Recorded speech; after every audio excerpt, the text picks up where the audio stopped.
Officer, what brings you up here in the rain? She looks at the dried petals in your palm, then lightly touches one with her fingernail. Chipped white polish covers the nail. It's long and sharp, like a mini dagger. The petal crumbles on contact. Pretty. Looks like a dried maybell. Is that the one you caught? Sambo style?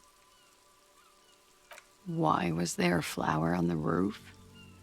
I don't know, officer. Because of the wind? She puts her coffee cup down with a soft ring as the porcelain meets the metal table. This does not surprise her. Did he? I never said he was a good man, or that he had good intentions. Only that he was never bad to me. She doesn't care. If anything, she sounds amused. Where did they get this recording exactly? It's intercepted radio chatter of the deceased, recorded via a de-encryption station. It's authentic enough. Does he say he's gonna do it Soldier of the Apocalypse style? Yeah. That was practically his pickup line. Did he say whores a lot? Was he pretty much on the verge of doing it Kohoi style? He wasn't actually there. He didn't do a tour, or at least didn't tell me he did. Would have been overkill anyway. He lived his own little Kohoi. It wasn't his everything. Yes, was he bragging? Oh no, I'm pretty sure he did all those things. Then integrated them into his idea of normalcy. To keep on living. Until they just sort of turn into his, what's the word? Running joke. I was gonna say running joke. And it sounds like you didn't even get the good bits. Lely's punchlines got way, way funkier than that. He was like the Seminese conflict, the Kohoi massacre, and the 36 famine in Yezud all rolled into one person, then cast in Orani's ceramic armor, which he wore in bed and in the shower. We're all scraping up any happiness we can find, officer. Going around with our little scouring sticks. You, your first love, Mr. Kohoi here. Did he tell you he had actually done any of those things? He and Martinez, I mean? No. We were too busy laying waste to our own nervous systems to direct any of the fury outward. He seemed happy, I guess. At ease. As much as a man like him could be. What kind of man was he? Before you go, ask for details. She seems okay to talk about it. Thank you for clearing that up, miss. Whenever you're ready. I'm interested to hear what Titus Hardy has to say now. She takes a very small sip of her coffee and smiles. Like, for example, his name? Actually, officer, I didn't know his name. I just called him Lely. A nickname? I guess. He came from Lelystad. It's short for that. And it was his army name, apparently. He said his real name wasn't his. I tried to pry it out of him, but it was no use. Lelystad. That's a good start. We have a few questions you can help us with. A few things a field autopsy alone can't answer. The young woman cranes her neck, trying to catch a glimpse of the page the lieutenant passed to you. On it is a list of autopsy observations recorded neatly in blue ink. The last missing pieces of a puzzle of flesh.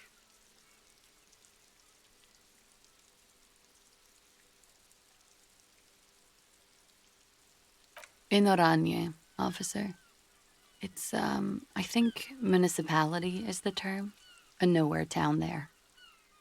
The Lelystad municipality has few boroughs and even fewer cities. It's made of agricultural plots near the border of Gottwald.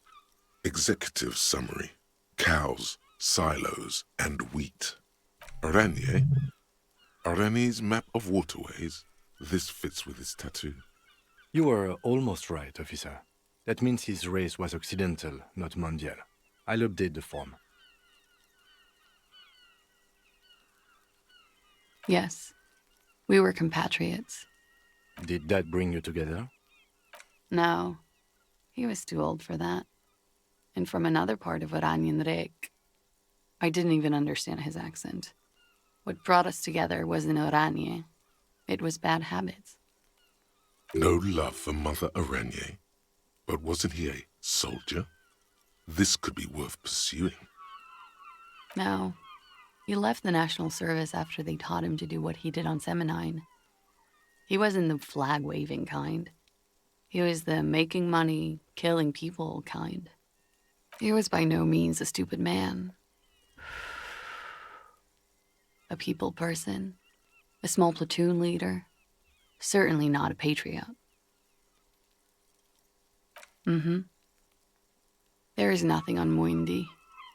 The old, old world is dead, and we both knew it. Maybe Oranje did bring us together, in loathing. I love Revachol, though. I hope she loves me, too. He was 42. 42? Are you sure? I would have had him above 50. He had many scars that made him appear older. But no. We even celebrated his birthday, like, some weeks ago. It was a funny 2 days. He had little reason to lie to me. Looks like you were right, officer. Points aren't good. Have one, you old dog, before we all die. It isn't. Police work is a cooperative sport. There is no challenge without competition. There must be an opponent. This is clearly sports for him. Something like archery or darts.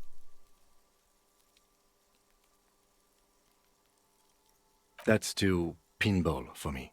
I just like to get autopsies right on the first try. Where were we? He's lying.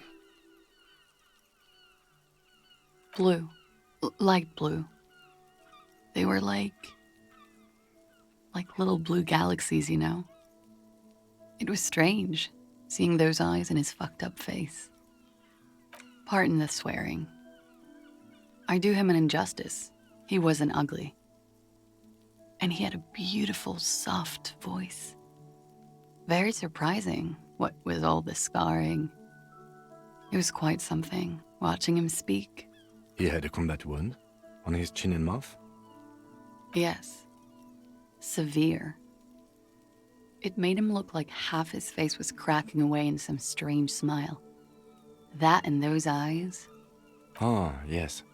His hair, if you can remember? It was light brown, almost blonde.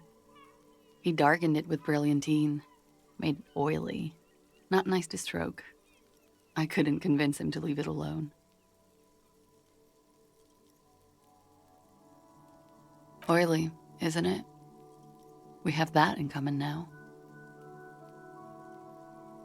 She understands what autopsies entail.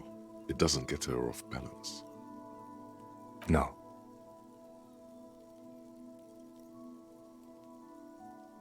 Okay, sure. Here you go. What else are we missing, officer? Oh, that.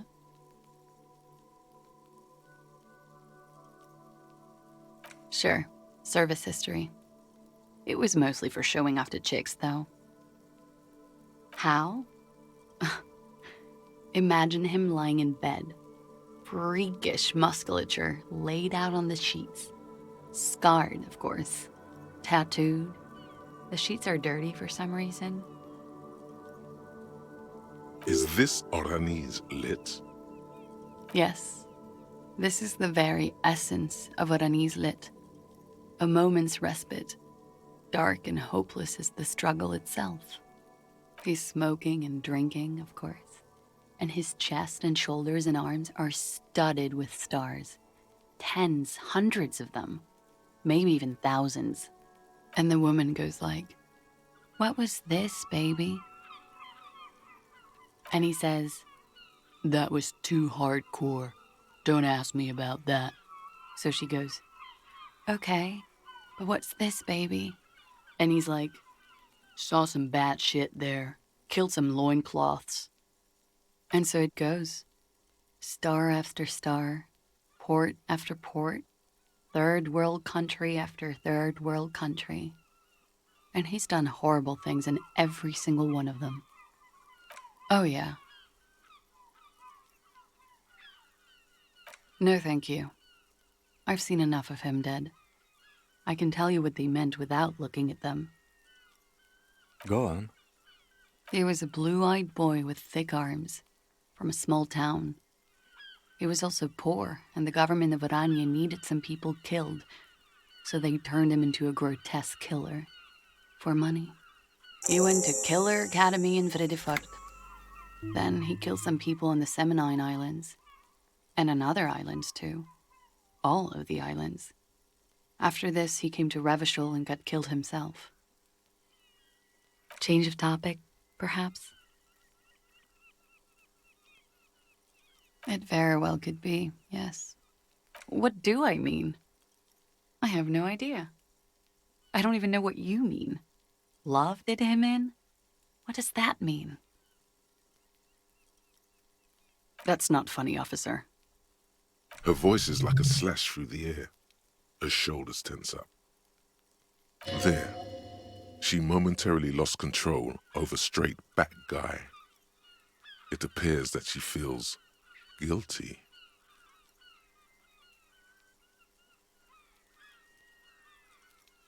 Of course I do. I'm hungover.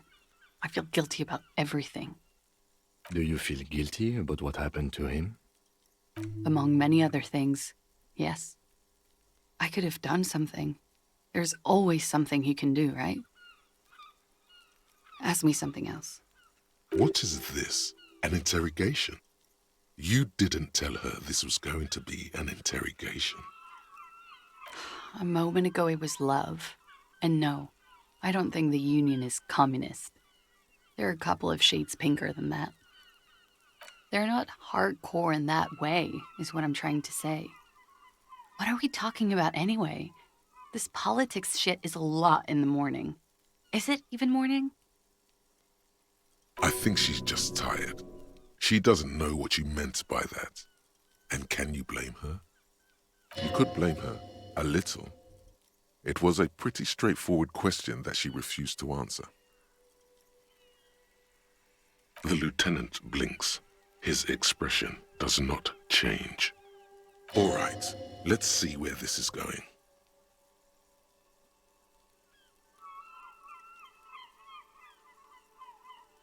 Cool.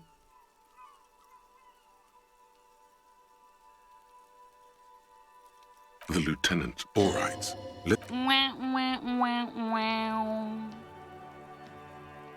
Another fantastic moment. What next?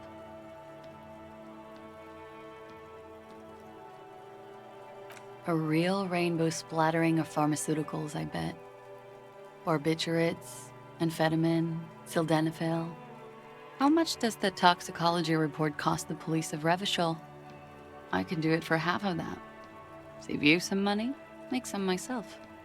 It's quite expensive, miss. But we'll manage without your help for now. All right.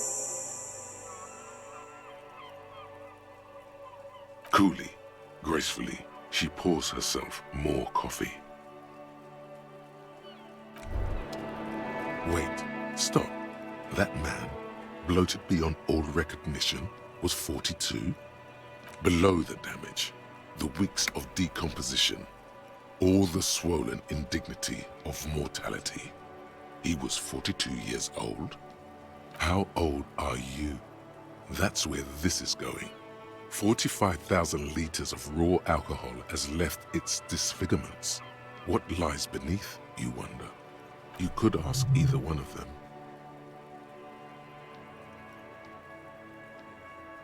Huh. How old do I think you are? She's buying time to formulate the best answer. Look who's finally awake. I don't know. 40? I was like 9 when OO peaked. That was what, 19 years ago? I liked them when I was 9. You couldn't have liked it when you were 40. Let's say you were 20-something, 25. A good disco age. 25 plus 19 is 44. I'm gonna say you're 44. Wow. Yeah, I have a university degree, you know? Absolutely. Age is just a number, man. Yes, miss, but for him that number is 56. Wait. This requires scientific measurements. To the laboratorium.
The clowns are still hanging around.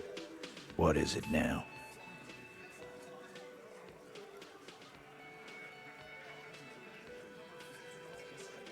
And He tenses immediately. Chest tightens. Jaw sets. Ready for another blow. that fucking fucker. You're the worst cops in Revachol. I gave you gold on that tape. That fucker wasn't aimed at you. It was at her.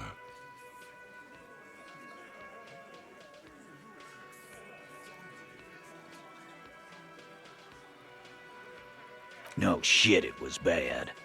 The fuck did she say then? It's all fuck-a-doodle fine. This is what people are supposed to talk like?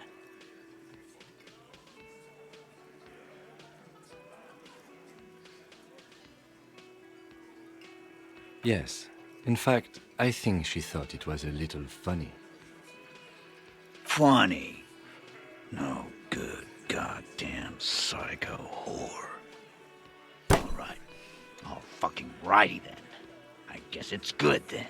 That fucking... Please try to control yourself in the presence of visitors, Titus. This is just perfect.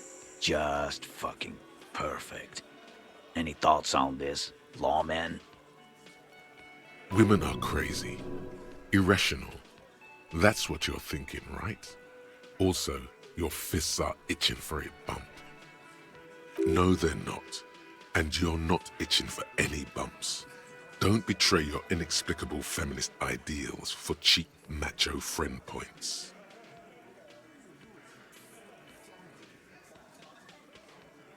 Nah, I know her. She's just a girl. In over her head.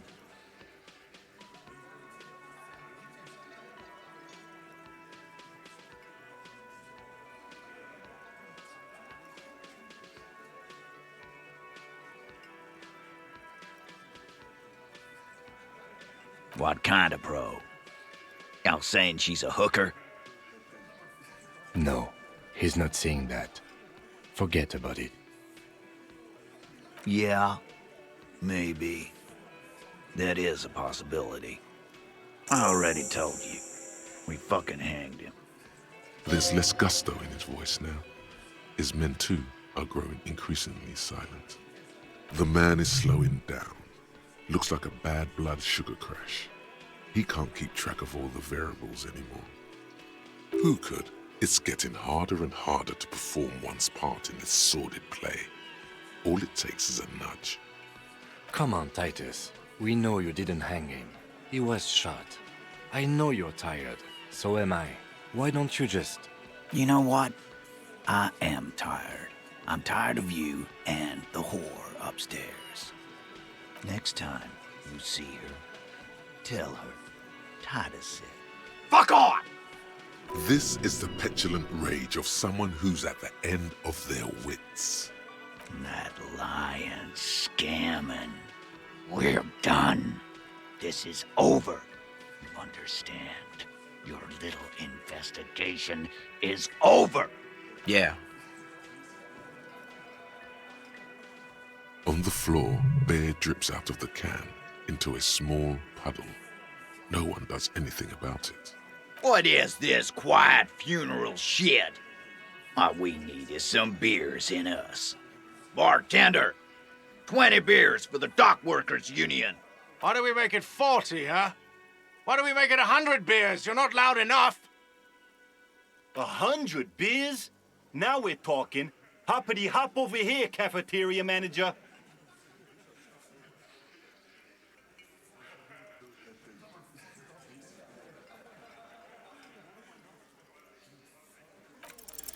Convince Titus he's being manipulated. You should know by now. Titus Hardy will never falter.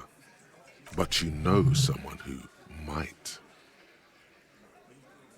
Fat Angus, the powerful guy, Mr. All Muscle. The time has come. Put him in the pressure cooker. Just remember, it's about more than Glazier. It's about these men and Martinez, their district, their responsibility. Outside, in the midday sun, ruins. The pavements are cracked and the benches peeling. Newspapers blow in the wind. Huh? He'll get it. Go on. Got it. Kill you because they don't like you. All because...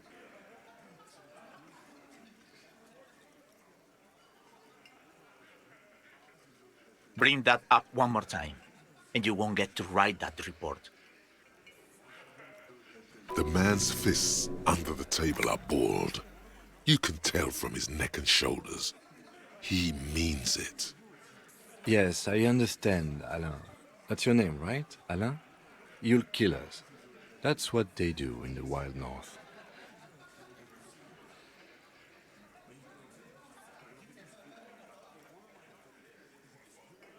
It wasn't that. It wasn't. We didn't shoot him. That's it. That's the weak one. You flushed him out. Now go in for the... Officer, you will be next if you don't shut up. Firearm. A Glass 08 or a 38 caliber pistol. Either is small enough for you to have missed.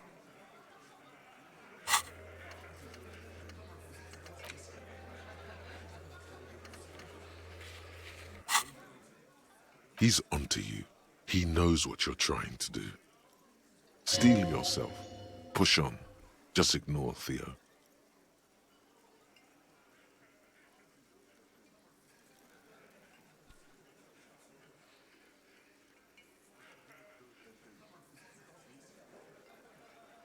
We didn't kill him. We didn't even hang him. He was dead when... Shut up, Angus! Fatty! Say one more thing to the cops and I'll... Dennis, stand down, or I'll beat your head in.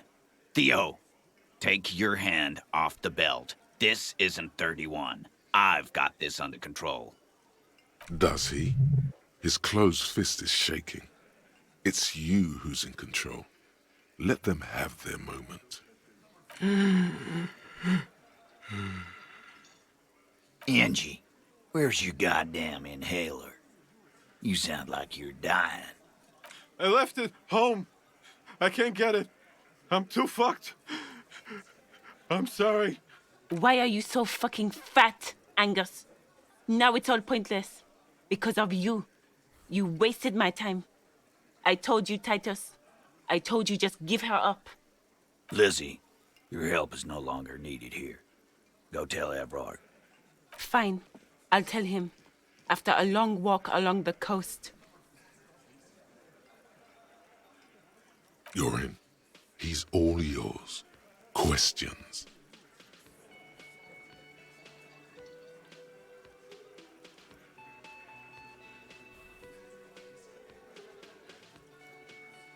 The lieutenant gives a smile only you can see.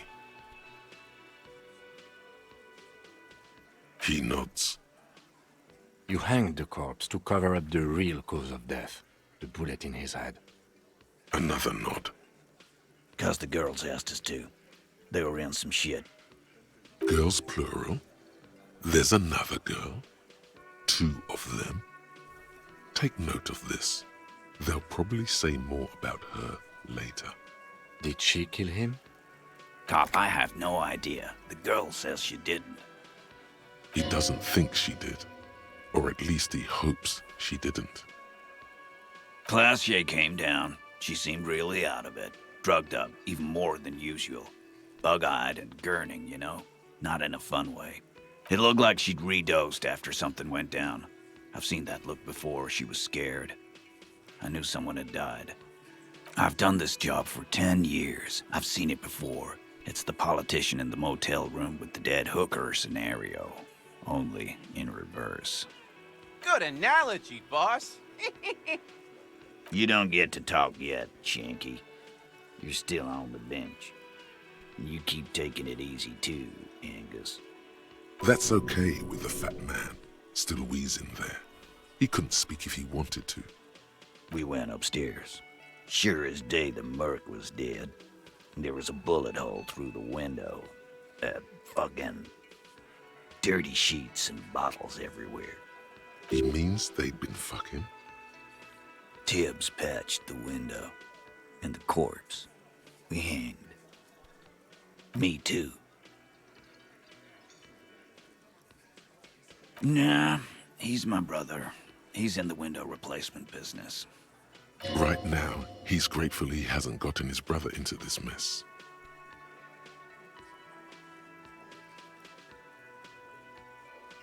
Not yet. Just some ideas. She says the shot came from outside, behind the window somewhere. So that's a clue. I'm thinking someone's past caught up with them. Either hers or his. Hers, you mean? She's got one of those checkered pasts. The shot could have missed. Could have been meant for her. I like that. Been thinking the same thing myself. My dude. One of those mercenary buddies of his could have done it. They got guns, training, years of bad blood, probably. Or it could have been someone else from Crenell. Tell you what I'd do. Check out the coast for vantage points. Maybe consult with a ballistics buddy of mine. That's what I'd do. If I wasn't too busy doing this clown dance with you. He's calm now. Threw all that turmoil away and became himself again.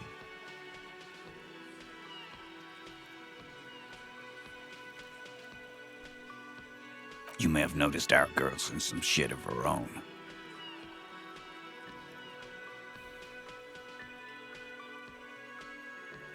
Oh, you meant that kind of training, like a spy. Maybe. The kind of people who are after her. I guess she'd have to be. They're powerful, connected to the moral intern. She's clearly afraid for her life. Says if she showed up in your systems, she'd be ghosted away. That's all he knows. That's all she's told him. And why would you help someone like that? By taking on a murder? Why would I? I guess we avoid all sorts of runaways and losers here. It's a Martinez thing. In a manner of speaking. Remember the 2 girls? He may be talking about the other one. That's right. It was her idea to hang him. I liked it for political reasons. It sent a good message. No, you're not gonna be on a first-name basis with this person.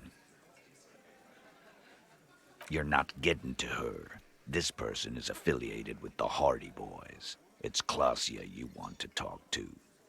Ah, here we go. Jigsaw pieces falling into place.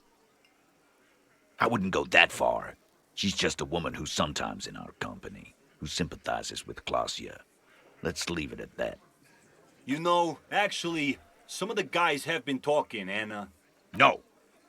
My answer is no, Glenn. We're hardy boys, and that's how it's gonna stay. You do that. Hey, cop, before you go... Suddenly, the wind picks up outside. You hear it rattling the large windows in their frames. It carries newspapers, circles the whirling in rags in a warm column. She, Klasia, came to Martinez to hide. Many of us did. This is where you wash up when there's nowhere left to go. The Union takes you in. Now, she refused that protection. But, that's right. If we didn't take care of the people who end up here, this place would just be a couple of ruins and some cargo containers. We'll take that into account.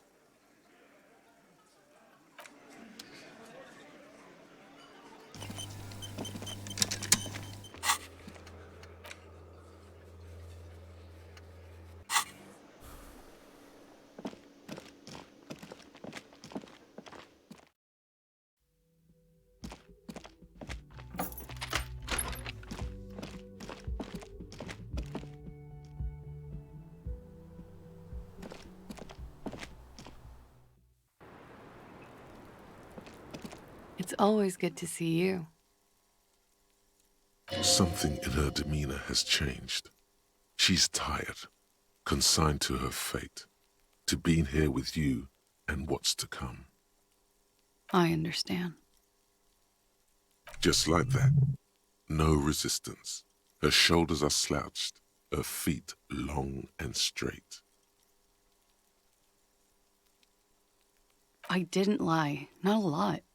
I've done my absolute best not to. "'Tis true.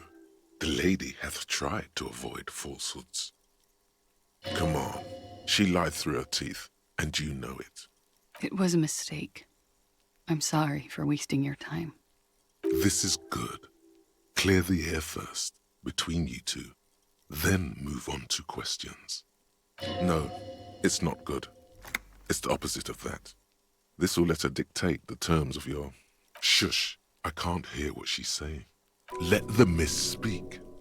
She's tall and thin and tired. A twig trying so hard not to break. Why did you waste our time then? Because of the Hardys. I couldn't just dispense with them. They were only trying to help me. Out of the shit I'd gotten into. You're right. There's more. You answer to the coalition government, and by extension, the moral intern. Briefly glancing over her shoulder to the sea, as she's done time and time again. A grand expanse of water reaches over the bay and to the horizon, golden grey in the noonlight. The Pale, the Muindi Isola, the Occident, and then Oranje, the old, old world. The conference centers, the people who are angry at her, her past.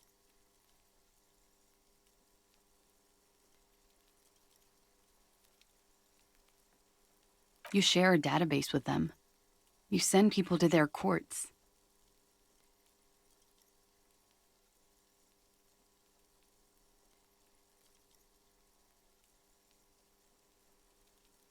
Just business, but bad business for some people in the moral intern.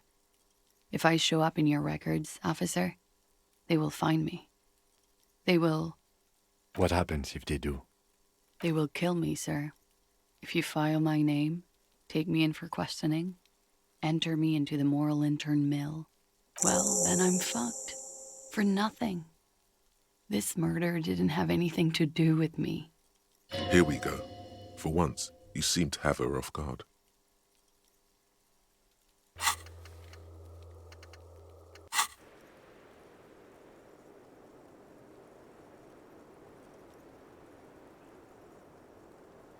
Because I'm an idiot.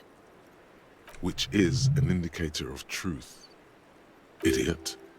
She's nothing of the sort. You have to understand, the people around here, no one was making the call, and he kept rotting. And then they picked his clothes off, and that little fucker threw stones at him. Her jaw is clenched. Her throat moves. It takes all her strength not to cave in and sob. Once. Just one time. He kept throwing stones at him for 3 days. I could hear the thud. Thud. So I called you. I hope with all my heart it's not the last thing I do in Ravachol. She definitely called the cops. That was task complete. It could not have been a lie. That is impossible.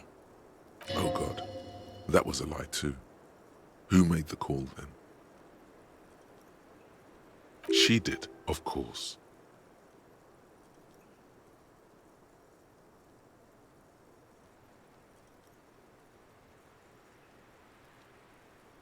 We were there. Together.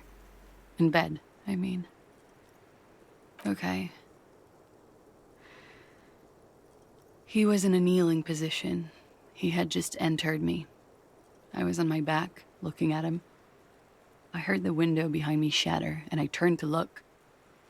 There was a hole in the glass. I turned back to him. His eyes were looking through me, and his mouth was open. Dumb. I could see. I could. A great pain moves through her, a dark and indefinite wave.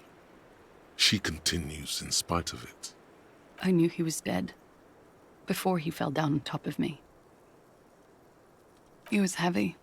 I pushed him off and he fell to the floor. There. He only had his boots on. I bit the pillow, not to scream, then ran downstairs. I waited for the second shot to come. For me. I thought there would be one. It never came. She's forgotten about her cigarette. The butt has burned right down to her fingernails.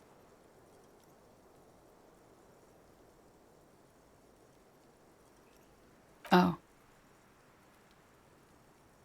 Yeah. It was a real motherfucker. What time was this? When did it happen? It would help us if you could be as precise as possible. 11:30 to 12:15. I don't know the exact time. Around midnight. It's okay. Were you inebriated? Not as much as usual. He'd done a line, plus other things. I was drinking. Wait. Titus said she was gurning her jaw off, much more than usual. Oh, yeah. I did one of his lines, just to clear my head. Did you hear or see the shooter in the course of this? No. Nothing. I was trapped. I was stuck in my room downstairs. I got some clothes on and crawled back up, drew the blinds. Blood was coming from his mouth. Not a lot. Just a little. He was still on the floor, slouched. I couldn't be there with him anymore. So I ran down and out of my room, into the hallway, down the stairs. I knew there would be people there. Run, woman. Run past them and out into the streets where it's dark and people move. To the lorries at the intersection, as far as you can. I already ran. I ran from an entire Isola. I can't run any further.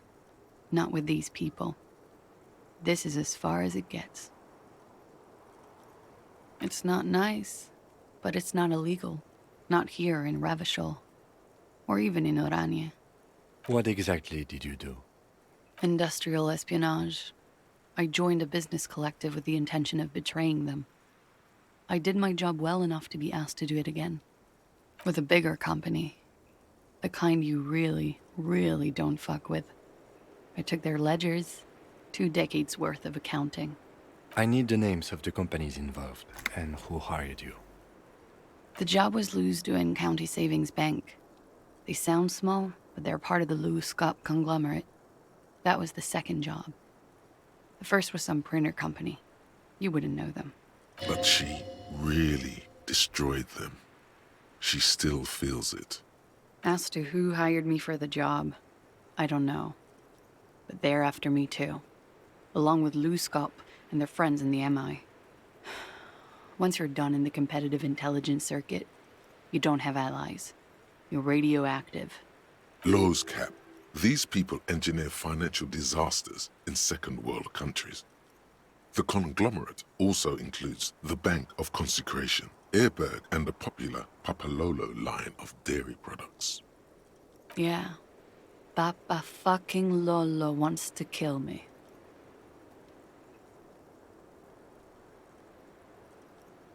It is. Many people lost their jobs. Not just C-suite. Ordinary people. What I did to get to accounting... A lot of people got hurt. But that's just more of my shit you shouldn't have to deal with. You're solving a murder. That can wait. Look into her eyes. There's more. One of them killed themselves because of me. She says it quickly, like she's said it 100 times. To herself, to get used to the idea, out of guilt.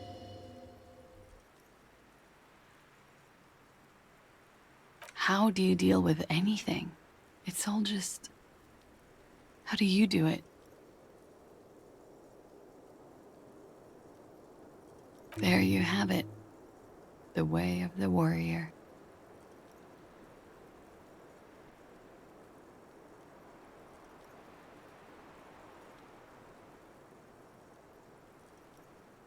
What? Why would I put myself through this? Insanity. He wouldn't have died if it weren't for me. I know that. But I would never hurt him. He was a serviceman. He must have had a gun lying around, close to her hand. A military weapon using jacketed ammunition. Now you guys suddenly have theories pouring out, when they're obviously just stabs in the dark.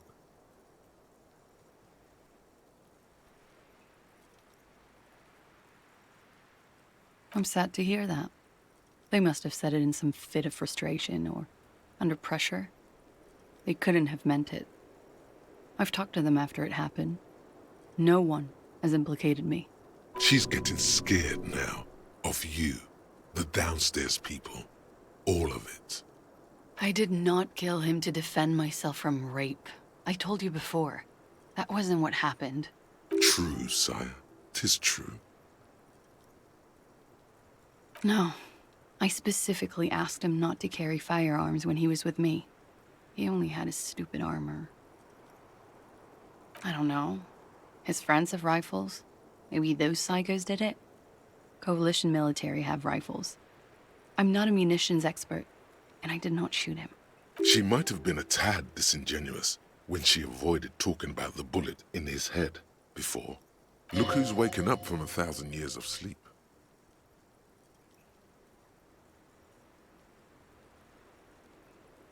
I've said I'm sorry. What more do you want me to say? I did my best not to lie. It didn't always work. Like what?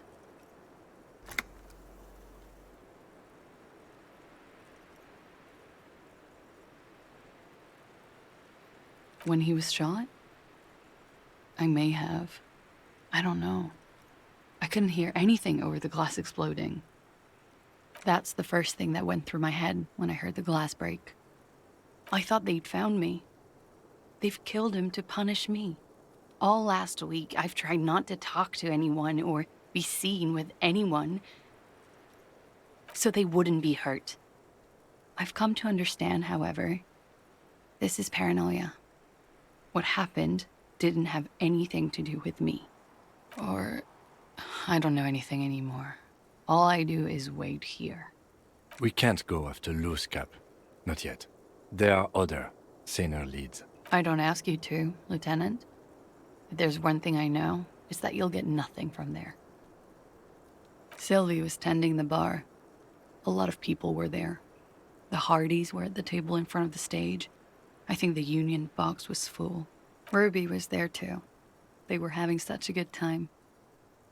I sat down and they all welcomed me. I didn't even have to say anything. Ruby knew something was wrong. Ruby? Ruby. You know, the leader.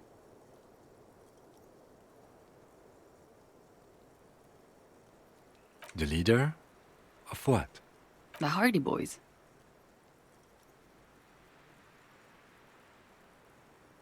Well, nominally, yes. Ruby's the one they go to when things happen, like things they need taken care of. She's the organizer. Well, Ruby said let's talk upstairs. I showed her the room. I've known these people since December. They know my situation, that I can't leave a paper trail. Ruby was the first one I told. She said she'd take care of this. It's what she does, you know, take care of things. I helped her get the body to the bathroom. We used a belt to pull him up under the shower, to keep him upright. To produce lividity, matching a hanging? Yes. We completely missed the tampering. Looks like you got there in time. What was this, 20 minutes after death? About 20, yes. Ruby explained it would make the blood... You know what he does. Ruby went outside to talk to Titus and the boys. I was just looking at Lely in the bathroom. I had to put his clothes back on. His armor, too. It was tough, but I've seen him take it off and put it on many times. It took Ruby maybe half an hour to come back with Titus. I'd gotten him ready by then. They carried him out. I knew what they were going to do. Make it look like a hanging. Ruby said they would. Ruby said to wait here. She also said I wouldn't see her for a while. That we should lay low or something. So I did. I don't know. I haven't seen her since. We will need to take this question to the Hardy Boys. Interesting. Why did this Ruby go through so much trouble to hide something someone else did? Look into this later. What are you doing? Coming up with a theory. She said Ruby knew something was wrong before she said anything. How come? It was loud downstairs. She couldn't have heard the shot. It is ominous. You already coming up with theories that put the blame on someone other than Clausia. Last week, Angus and Titus's brother, I think he's called Tibbs, took care of it. You should have another look at that window after this. Reconstruct the scene. It's right. Yes, you see the glass sparkling out of the corner of your eye. She nods, silently. She doesn't even smoke.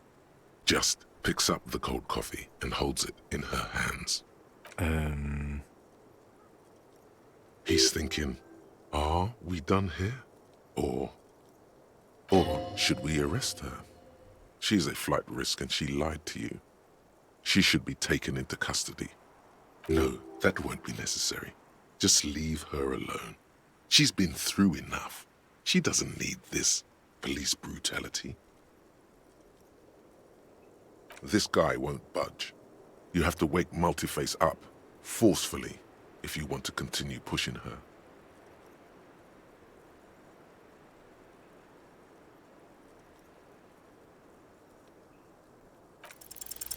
Who?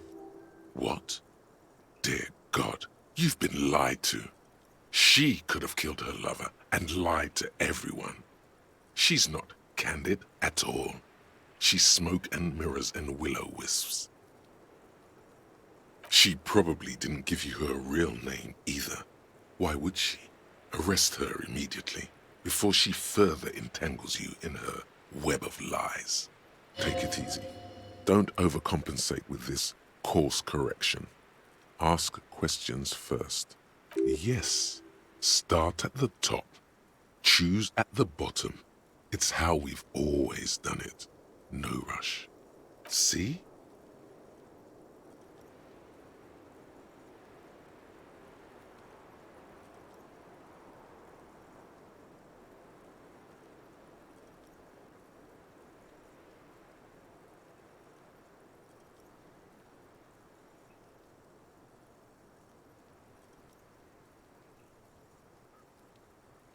I agree. You wouldn't give us your real name, not when people are after you. Okay.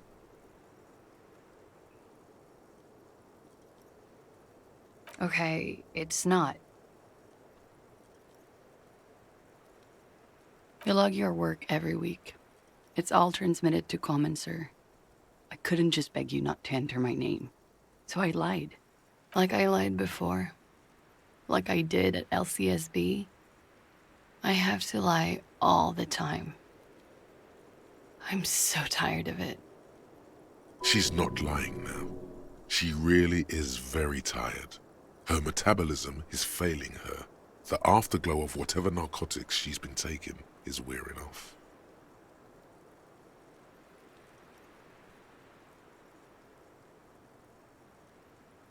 I am. They can never take my sash and my scepter from me. Yes, they can, for lying. No. It's submerged in a plastic buoy on the coast, in the reeds. It just doesn't say Clausia Amandu. It says Anouk Mea Smith. Falsified documents? Passport and visa. Given to me by my employer. I can't even use them. My employer probably leaked the name, Mea Smith, to hurt me. Why would they do that? I didn't show up to a rendezvous. They don't take that lightly. I didn't show up because I was afraid they'd do something to me. The job was finished. I'm just a liability now. She fears an arrest right here and now. This has been an awful turn of events for her. West of the boardwalk, in the reeds, on the coast there. I put it there when I first arrived. Haven't been there since. I'm not sure I could even find it now. It's useless. The lieutenant makes a note of it. You're welcome to it. It's in the reeds northwest of here, past a broken sewage pipe, right near the waterline.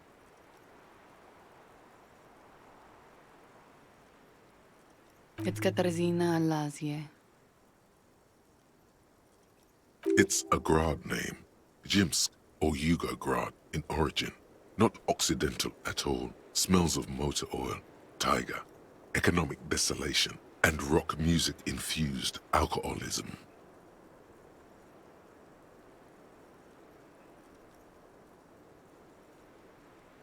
My parents were Zhimsk immigrants, but I'm nationalized Oranese. All I remember is Oranje. Alasie is my father's name. You can call me whatever you want. She nods, her back straight, ready for whatever is next.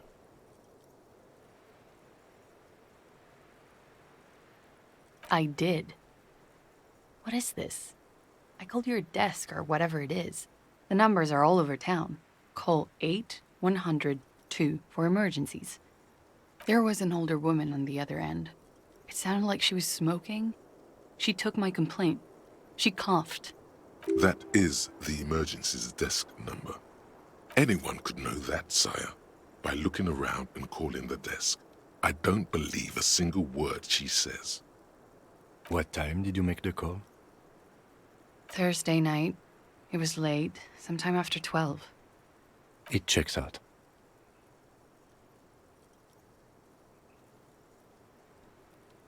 But I know the time of the call, too. I know I have not been 100% truthful with you officers, but I am now. There may be grounds here, at least for an extended detention. A little whimper. The young woman hears you. She's looking around. She slowly lights another cigarette and steadies her breath, as if in the presence of some tiger. You are.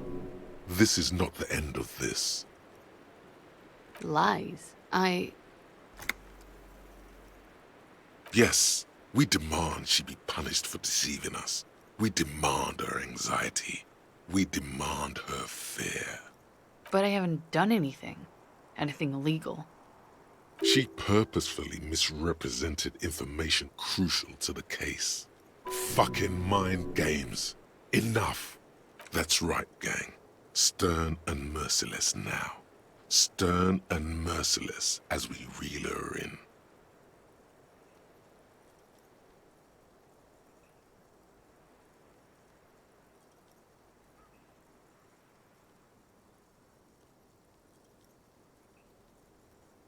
The lieutenant produces a pair of handcuffs. Please, no. But there's nowhere to go. A two-story drop to the Plaza Mosaic. If she could, she would have run before. Fragile, unshielded. Her voice is thin and tired. I think I know who did it. Who shot Lely. I can tell you. I can help you. She's silent for a second, as if looking into herself for certainty. Then, in a hushed voice, she says, gearing up for this betrayal is hard for her. Ruby.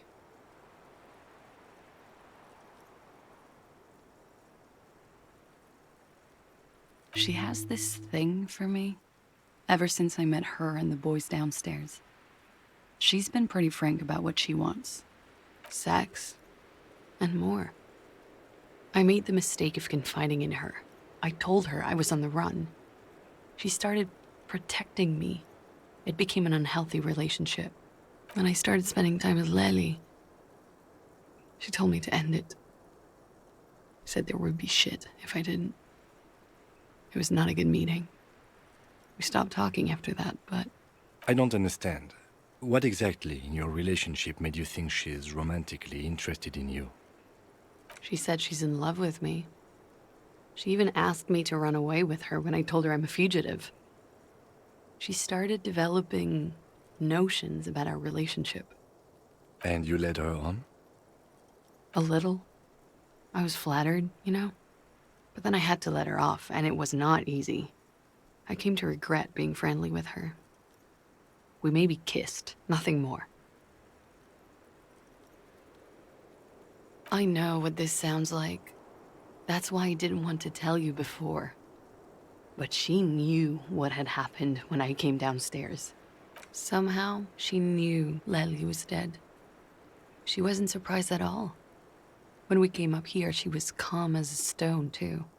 She cleaned it all up like she had a plan. This is a familiar theory. You had it too, remember? Could it be that Ruby was covering up after herself? The lynching?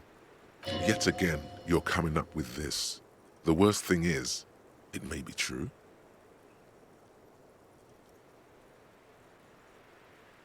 She could have had access to the roof.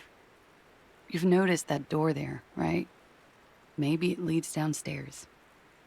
She could have come to the roof through that, then taken the shot right here, where I stand. It was dark outside. I wouldn't have seen her. Then slipped back downstairs without anyone noticing. That is possible. Interesting theory. Did she know that door exists? Had you been out there with her? Yes, of course.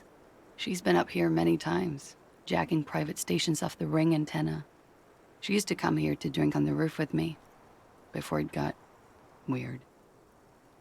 She came over one night, drunk, said she'd turn my life into a living hell. I've been threatened before, so I can tell when someone knows how to do it. And she's a pro. She must be. To keep the Hardys in line. I tried severing ties with her after that. I thought it had worked, but... Some of that fear is still with her.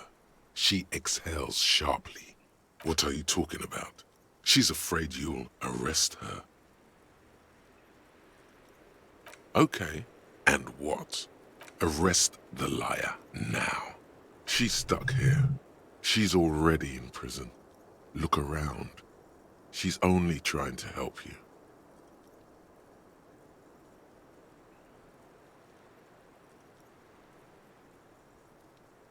Her. Stop letting her distract you. Thank you. Thank you. You won't regret it. Something tells you, you will. She slowly lights another cigarette and steadies her breath, as if in the present. As you look back, you think, so love did do him in, after all. If it weren't for her, he would not have been there. The shot would not have connected with his soft palate.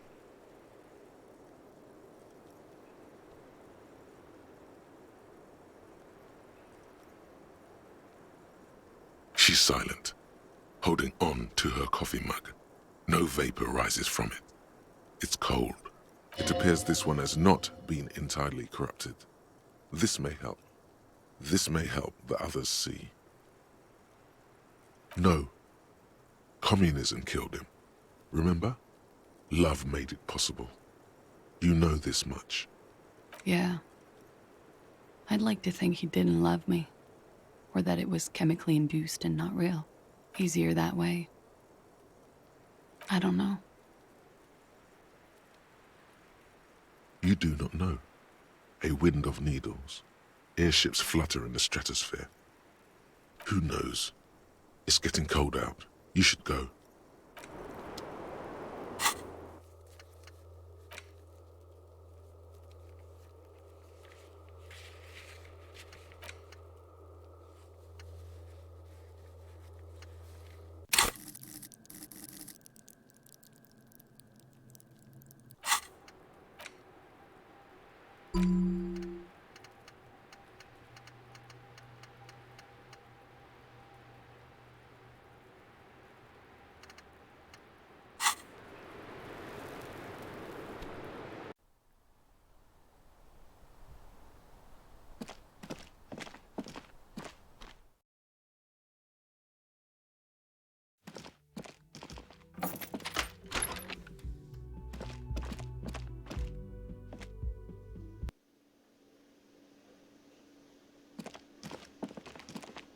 Hey, was there something you needed?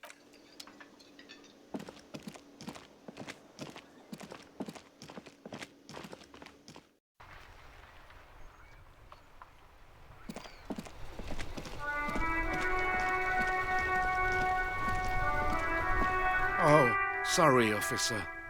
What do you want? Host Almighty. He's a total bummer now. René wasn't really what you'd call a botanist, officer. And believe me, he didn't like Insulindian lilies. Of course he didn't. Flowers are for pansies. Stop wasting time with them. That's their old name, dating back to the time of kings and crests, and all that other stuff he loved so much. There were many reasons, but mostly it was the communals.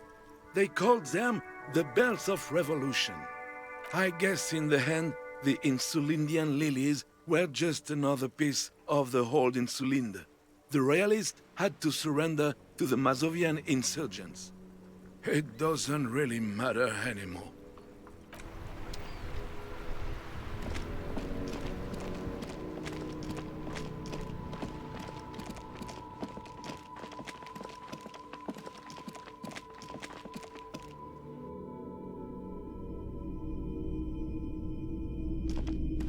Hello, hello.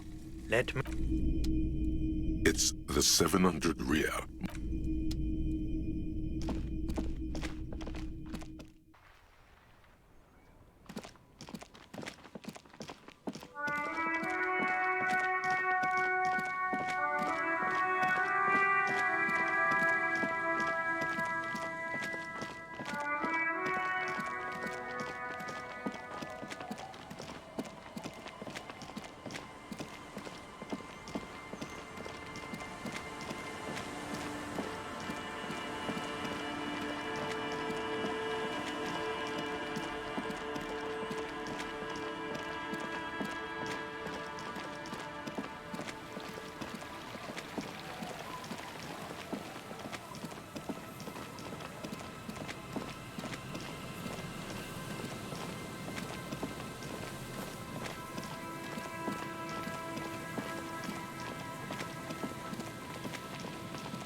There's some tear.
An old door.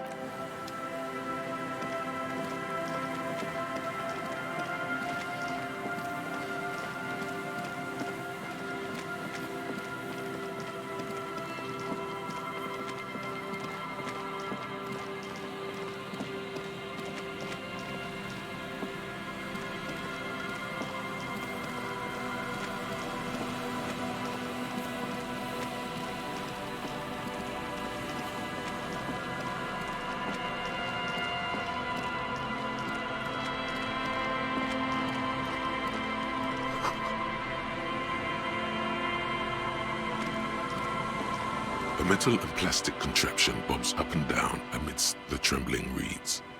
At first, it just looks like trash, but if you look closer... That, over there, must be the board class you told us about. The one she hid her passport in.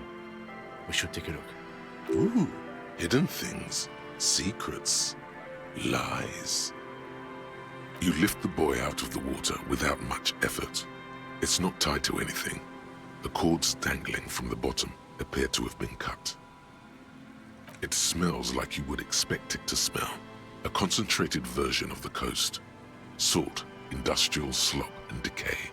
There's something in there, splashing around. The number 11 has been written on the yellow plastic. It hasn't been in the water for very long, but it's already discolored and slimy with silt. A latch holds it close, but only just barely. The brittle metal of the latch has cracked. Simple construction. Very unsafe. A shot glass's worth of seawater pours out, some algae, and nothing else. Well, damn. I have no idea.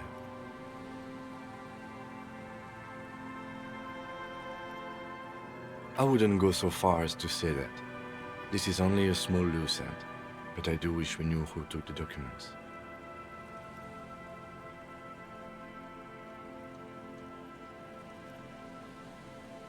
In my experience, cryptids are generally uninterested in travel documentation.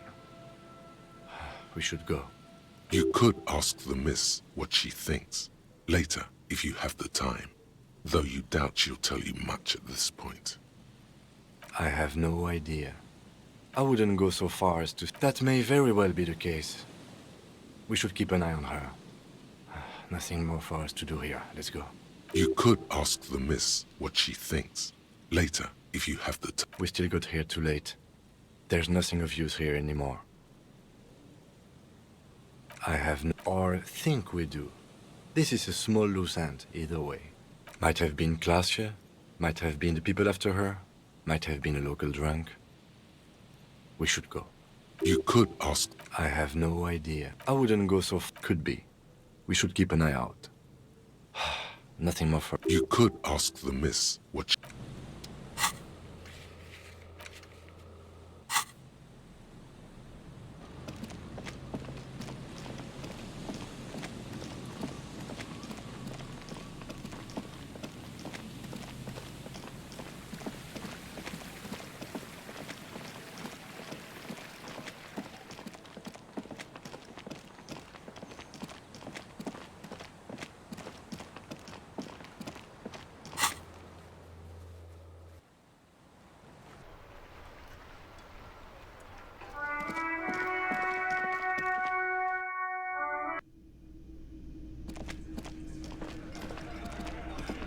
It's you again. What is it?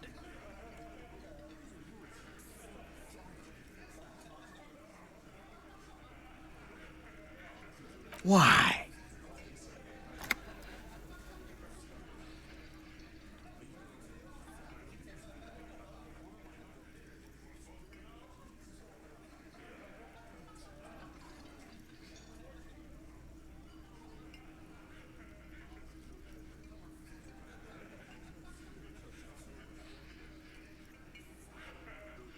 You're cuckoo, cop. I'm the only man responsible for this unit. Get with it, or fuck off. Yeah, fuck off! Sounds like you're making her a suspect in this. Not on my watch, you're not. Ruby's one of us.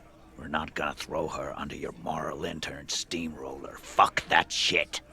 And fuck you too, moral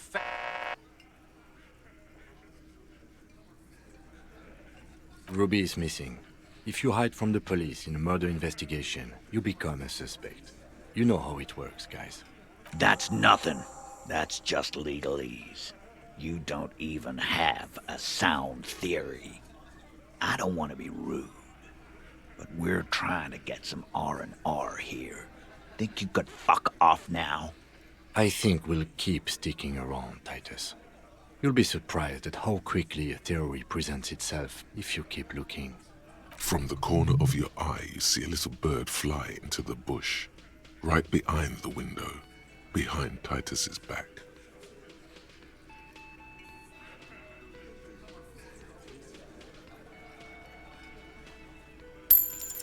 Nothing is happening. The pieces are there, but they remain unconnected. Sorry, you're not coming up with anything. Again, the pieces are there. She could have done it. Somehow. Something else. Walla walla bing bang. It's just not coming together. Still nothing. But that's okay. This doesn't have to turn into some kind of meltdown. You're just a cop, taking your time to present a theory. Right. Puzzleface shouldn't be the cool guy when he fails. I was supposed to be that. Shush. I'm just more level-headed than you. That's my thing. Let's look at this as a learning experience. What are the components you need to implicate Ruby? His wife left him. He needs to kill himself. Make her sorry she did. No. He needs to say, 500 layers and I can't remember the first line.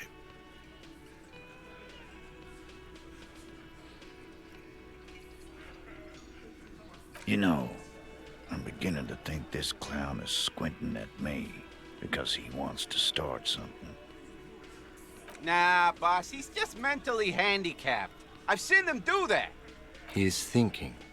Let the man think. Here you go. Access to the roof, weapon, and motive. That's not too hard. And here is what you can do to make it even easier. Come on, guys. For starters, you could find out what's behind that mystery door in the kitchen. If it's a secret route, she could have used that to get to the roof. Reporting for duty. A thorough search of this Union box may help unearth something incriminating. Pin it on her. She's been here, right? Hey, did someone say something already? No? Yes? Who cares? Upstairs in Clausia's bedroom, the window the bullet came through. Analyze that. There's a spooky building west of this. Take a flashlight with you.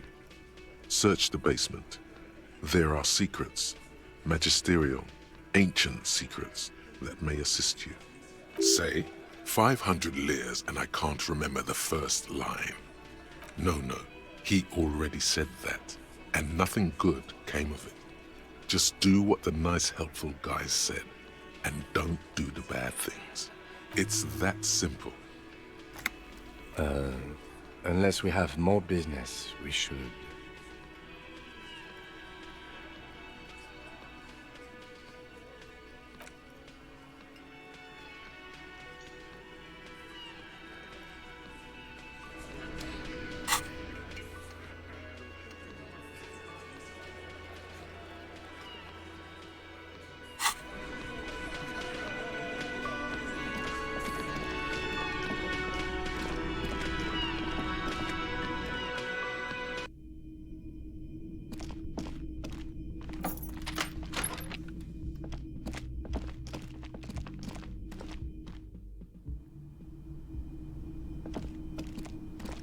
This window is pristine on the inside, unlike the one next to it.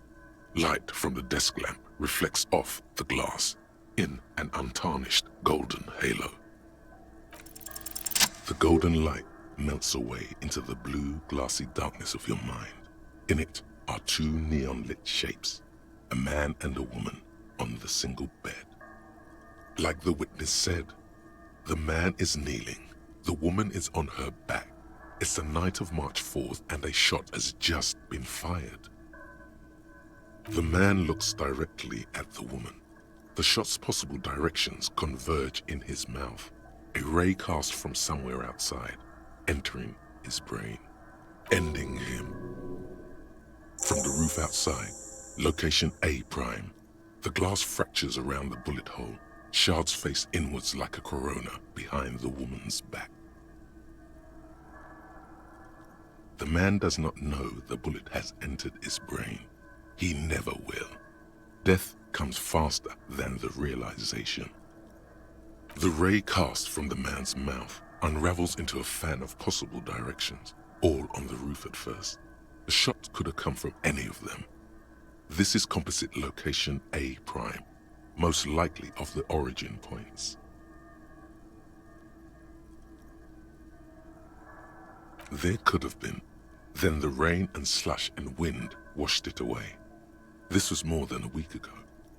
72%, with an antique weapon that fires military-grade ammunition, a Bell-McGrave rifle, for example. This is a good short distance, but not too short. The perpetrator aimed with their back against the railing, or possibly kneeling for precision. This would explain why it only took them one shot. The lights were on in here. Outside it was dark. It was like shooting fish in an aquarium, a well-lit aquarium. The victim opened his mouth to let the bullet in. Neither of them would have seen anything outside, in the darkness, too busy with their own bodies. Point X would contradict the woman's testimony, rendering the entire proposition void. These figures would be wiped out, detective. None that you've found thus far, but that doesn't mean there aren't any. That's a 28%, yes. In this model, the shot could have come from a greater distance. Nothing excludes the possibility. Should we extrapolate to include every possible point of origin in Martinez?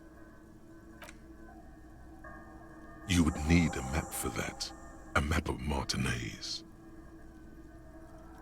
You're thinking, what if the shot didn't come from the roof? There was a map in the bookstore. We should come back with it, compare the landscape to the radius of the shot. The same two need...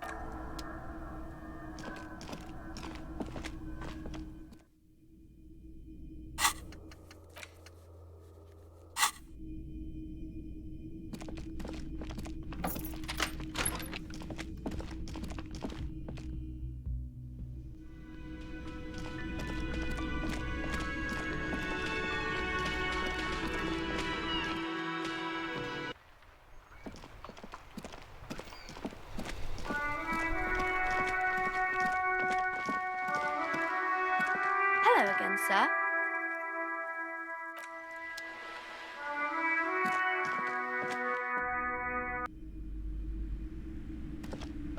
Hello again, esteemed officer, and welcome to Crime, Romance, and Biographies of Famous People.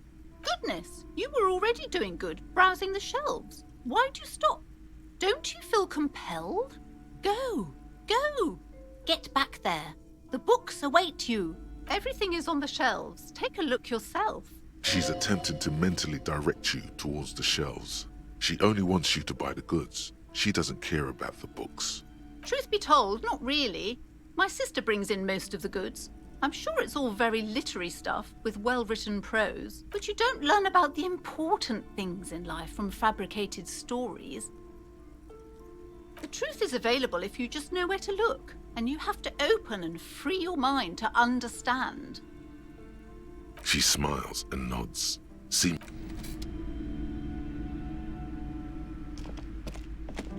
The display rack is brimming with... This is entirely, completely you. A small mountain of colorful board game boxes.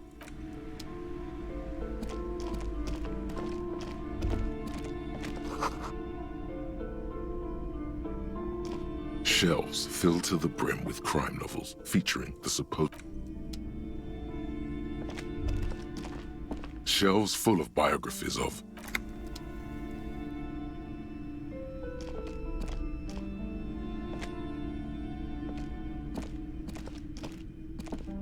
Several maps have been attached to a bulletin board hidden inside the alcove. They're held up by small pins. The board has come loose from one corner. The maps look old and faded. Your eye catches a map of Insulinda, a map of Revachol, and a map of Martinez. Map of Martinez. This could work, maybe. Always good to be informed of your surroundings.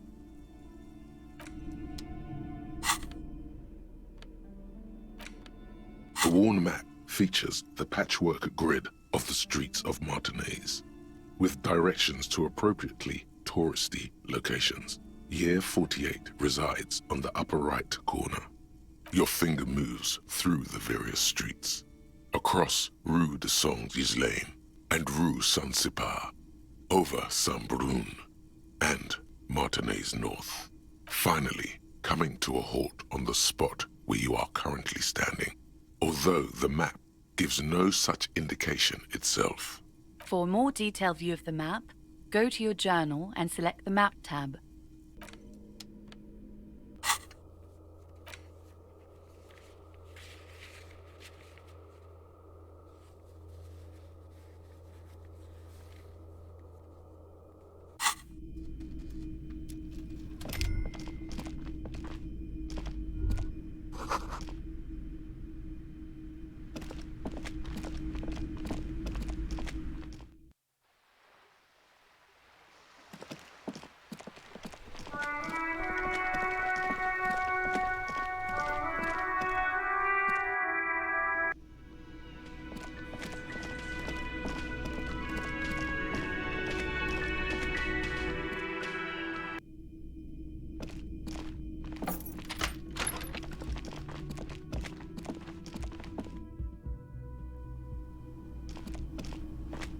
The same two neon-lit shapes, a man and a woman.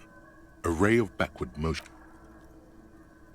According to your map of the district, this shot could have come from a wide angle of locations, starting with the northern edge of the abandoned boardwalk, ending with an islet in the bay. Let's call them B prime. B prime for boardwalk, B double prime for Land's End, and B triple prime for the islet detective. There may be smaller points in between, but those are too fine to zoom in on. 700 meters away, the likeliest of these B positions, 20% chance. A skilled sniper could have made the shot, provided he had a safe sniper's nest. Even with the light on inside, we're talking military training. At that distance, the perpetrator would have had to take wind direction into account. 1.2 kilometers away, the least likely of these positions, let's say 3%. A truly skilled sniper could have done it, possibly from a tent. No, too far-fetched. 1 kilometer away, a point beyond the docks, on an islet in the bay. The fort is ruined, but the perpetrator may have found a stable spot on the beaches surrounding it, where the concrete crumbles into the sea, as you saw in the coin-operated viewer. The shot would have been a small miracle, 5% likelihood. There is an extremely narrow field of view from the bay to the window, between Rue de Saint-Ghislain 10 and 33A. The angle would have been extreme, and access to the islets is questionable. From where, precisely? I see you have given this a lot of thought. Are those the locations you've singled out in addition to the roof? And what is the likelihood, in your opinion, that it came from a further distance? Okay, well, we should see if there is gunshot residue or sniper nests if we go down the coast. Rule these spots out one by one. It would be the diligent thing to do. Until then, personally, I'm going with the roof version. A simple hypothesis can be wrong, but it's something to build on.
Old door, worn by elements, guards the depot.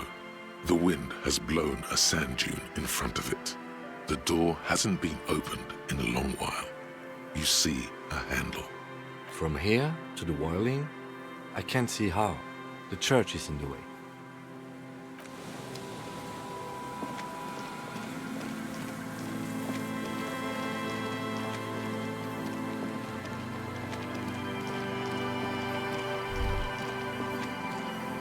Is there something here that would indicate a sniper used this place as a nest for taking the shot? Just some urban detritus, a bottle, and a dilapidated old comms tower. The wind picks up. Fine sea foam lashes your face. It feels like needles. You can take it. Just raise your collar, detective. I don't see it, Lieutenant W. Freitor. I don't see a person take a shot here and hit something there. In the whirling in rags.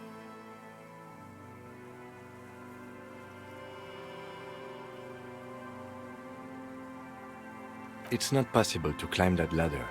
And even if it were, why? There's no platform up there to aim from. He looks like he's cold out here at the tip of the coast. The jacket is warm, but not for this weather. I'm okay. You, on the other hand, Freitor, you look like you're about to turn into a popsicle. Technically speaking, that would be a... No, I did not. We Seolites don't do paronomastic humor. To warm his hands before pulling the trigger? Perhaps, but anyone could have made this. The coast is specked with fires this time of year. Truthfully, this seems like a very poor choice to take a 1.2 kilometer rifle shot from. Visibility is awful. There's water vapor everywhere. I think we can rule out... Biddable Prime, was it? Those? A smoking assailant who favors Tumutiri to Astra or Joan? Cigarette butts are everywhere. This is a common brand for all men. Tumutiri was a Revacholian colony on Ilmaran. The Suzerainties population was mostly Ilmaran Areopagites, up to 97%. The region was known for its tobacco export, hence the name. Oh, you do? The butts you saw had a silhouette of a boy wearing a coffee hat, a tobacco picker. This boy is the Tumutiri brand logo. Contemporary Revacholians prefer Juan, a local blend from the southern islands, or Astra, a legendary cigarette from Grad. Tumutiri is favored by older men who like its old-fashioned paper filter tips, insane amount of tar, and the sweet smells of colonialism and halva.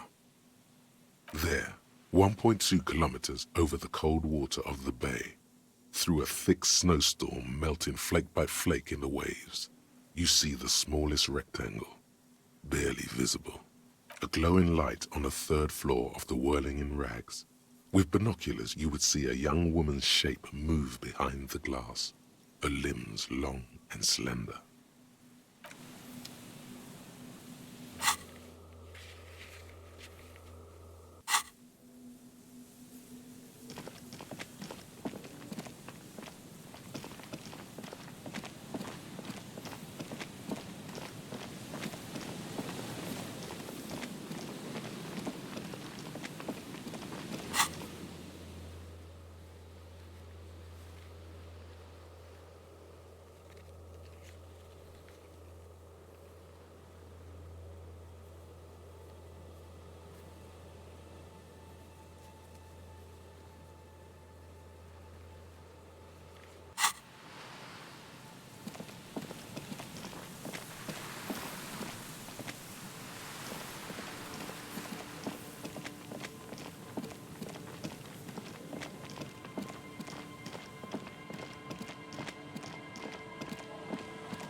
There's some tear.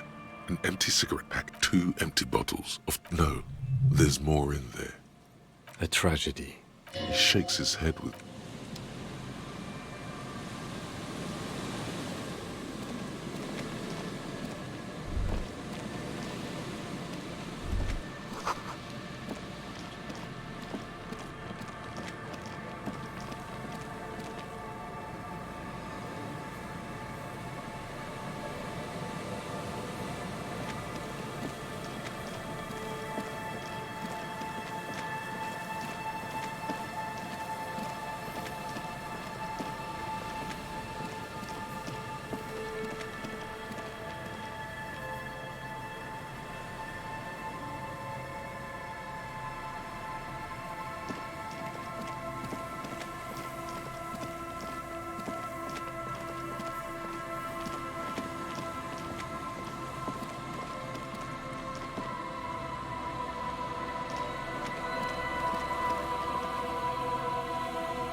Hello again.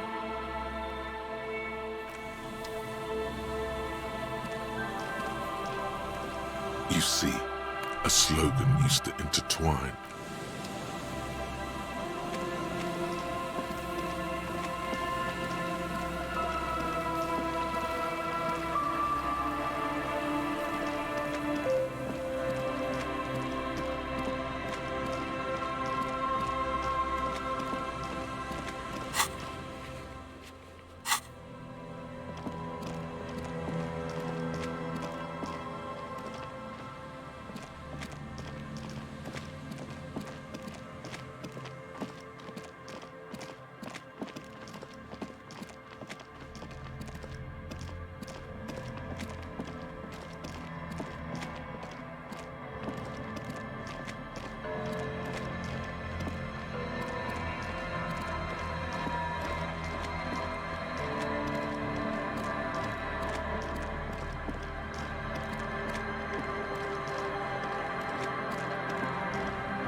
Aye, the sea's gonna calm down soon, I can feel it. The wind is turning southeast. What's on your mind, officer? Get the drink on. It would be... Alcohol? Connect? I'm not sure I'm following you. That's a good... She doesn't even...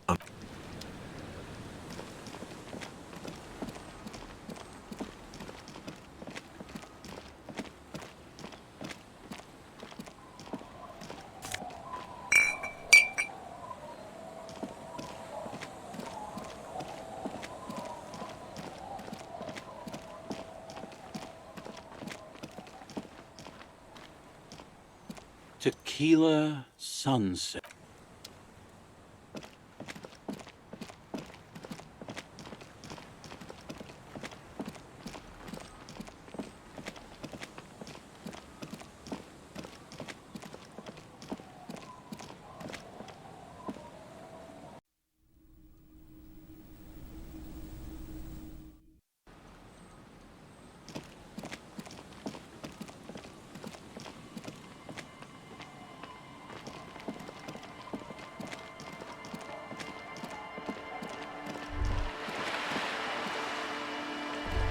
This is it.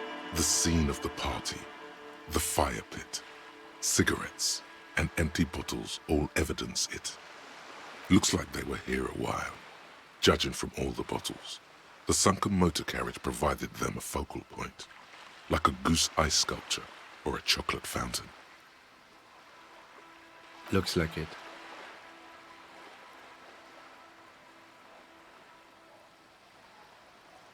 Hey, let's keep moving, detective. Somehow, he doesn't want to dwell on it.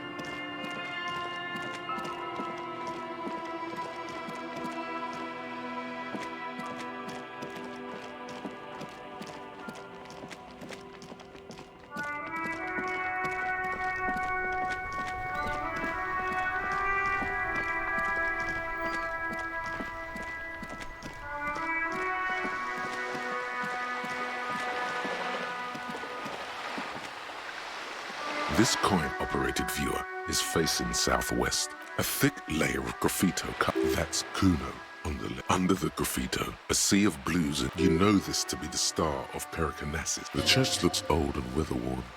Around the large wooden building, you see chunks of sea ice gathered on the beach, and a small tent set up on the ice.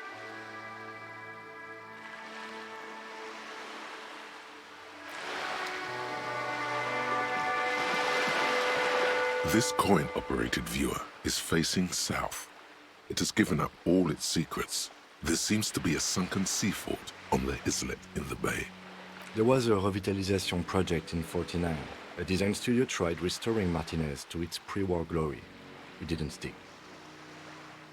They got as far as the street lamps and that statue on the intersection before something went sour. I suspect it was Evrard Skler's doing. He muscled them out. It's how it usually goes around here. The lieutenant adjusts his collar. It's frisky outside. Your money disappears into the coin slot. A clunk, the ring of metal. The curtains on the display open. You lean in to catch the view. It's blurry, different blues and greens.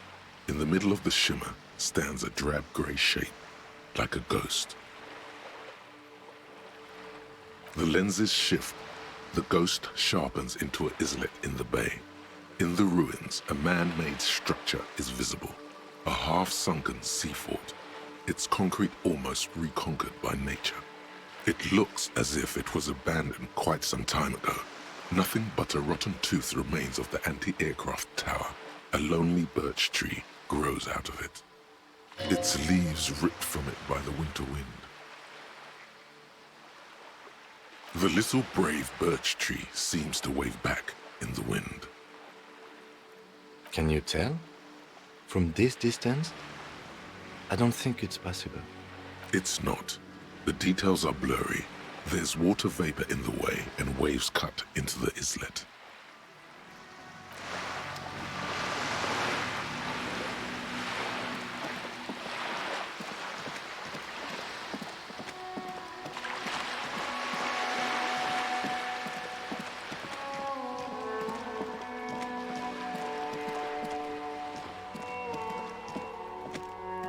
Hello again, officers.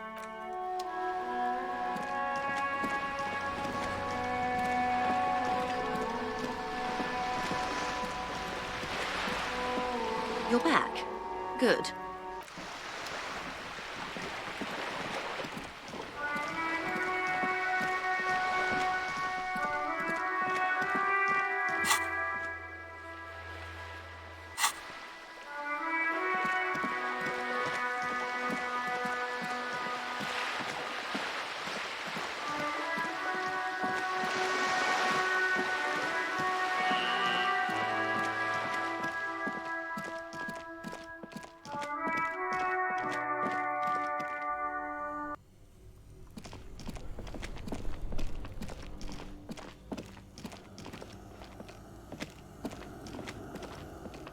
A few bricks have fallen off, revealing a compartment behind the wall. It's too dark to see in. It means there are firearms, breech loaders, still laying around in Martinez. He likes this find.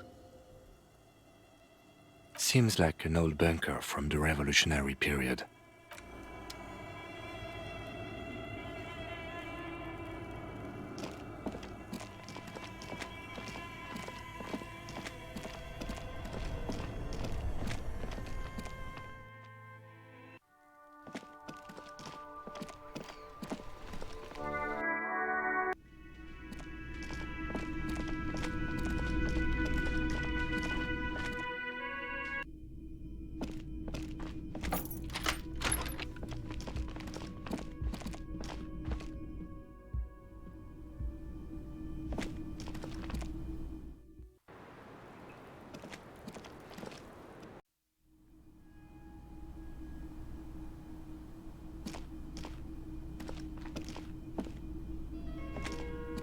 You clearly see footprints in the downy carpet of dust covering the workshop floor. Jackpot. These, unlike everything else here, are new. 3 weeks maximum from the dust coverage. It could easily have been 1 week too. You know, officer. This is good. He likes it. There's a little smile there, in the dark of the workshop. It was a stereo investigation after all.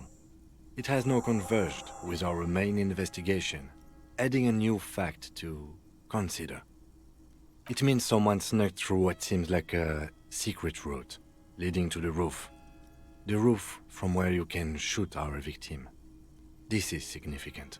These prints, officer, could be the prints of our killer. And if not, at least they're a good argument for this Ruby doing it, to present to Titus. Large prints, most likely made by Boots. The size is hard to determine. Sole could be bigger than Vamp. The soles have left a pattern, uniform, horizontal lines. This print is unlike one left by a regular worker boot. It is not a brand sole with logos on it. It seems custom-made or old-fashioned. Everything around you is quiet. The prints crisscross the workshop floor.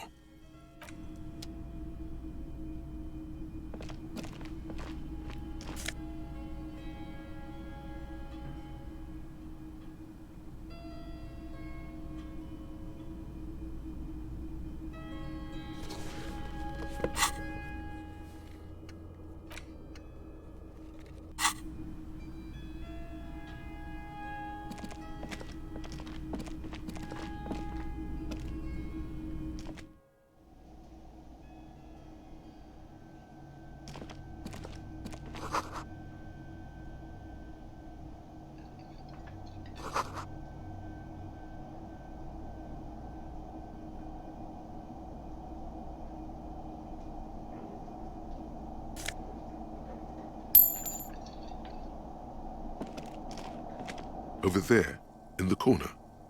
Not just any pinball machine. This is the pinnacle of pinball. Cornelius Gordy and the Mountain Goats. It's lit. You can't wait to get your hands on it.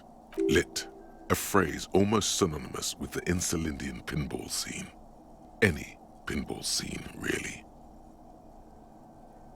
The pinball machine. Gordy's Goats, a classic. A little. Feels like a lot. Too much to play it again. Ah, great. Cornelius Gordy and the Mountain Goats reads the golden lettering on top of the back box. There's a small column of text underneath. The machine is coin-operated. Get the game on, Fingerboy. Those flippers are ready. The theme of the game is to explore Gordy's climb through the perspective of goats and to ascend to the top of the mountain in a time of trouble. The peak of the mountain is at the top of the playfield. All the balls have small goat icons on them and represent the goats as they race up and down the mountain.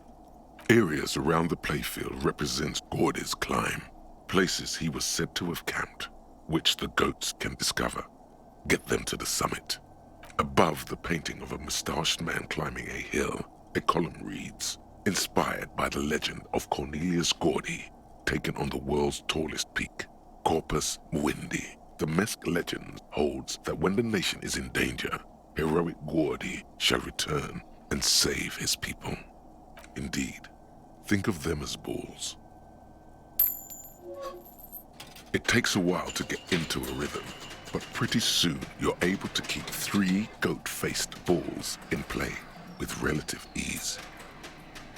Go, go, Fingerboy. I feel sorry for the goats. If they only knew the kind of guy old Cornelius really was. The kind of a guy who uses the word savages a lot when recounting his travels. A masked nationalist. An avid huntsman too. He was often photographed in his dining hall, surrounded by wall-mounted hunting trophies from every continent. He also hit his wife and kids, other people's kids too, sometimes pets. hateful little man. But you seem to be having fun. Your game is definitely improving. The jolly goats are flying all over the board, and although a few plummet to their deaths, you're never left with less than 3. Suddenly, a special passage leading to the summit slides open at the top of the board. This is where the balls need to go. Maneuvering a goat ball into a position for a perfect hit isn't easy. More fall to their deaths. But finally, the opportunity presents itself. One of them gets through. The words "pale rupture" light up on the speaker panel, and the machine starts filling with a thick, milky fog. Something's happening. Congratulations. This is where the game ends. It's a cheap way of getting more money out of the players. A stupid, nihilistic finale. There's so much fog, you can barely see anything. Some is actually leaking out of the machine, and one by one, your goats start slipping, disappearing into the milky nothingness. This can be navigated. The balls leave almost imperceptible disruptions in the fog. Use them to calculate where they hit next. Hit the pads as fast as you can. Maximum attack. Not even a bullet can get through. You're down to your last goat, going mostly by sound. Eyes are useless at this point, but that goat is something special. 5 times you snatch him back from the jaws of death. I am. I've seen it before. Played it too. You will eventually make a mistake and then it's all over.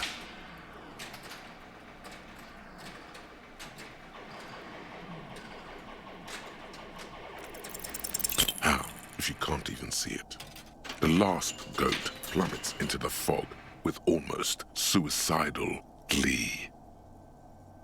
There goes nothing, finger boy.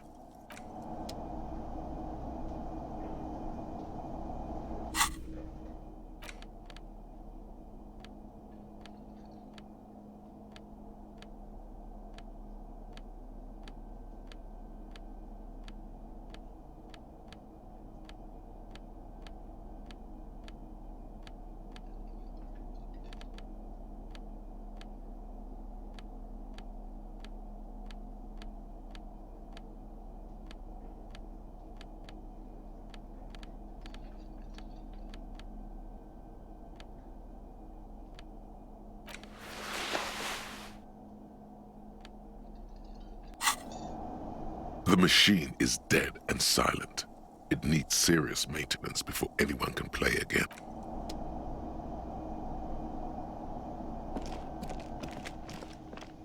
You see a heavy steel door with a prominent dimple lock. It's painted blue. There must be a key somewhere. Probably somewhere in the whirling. It's not too important. We can get in and out using the roof door.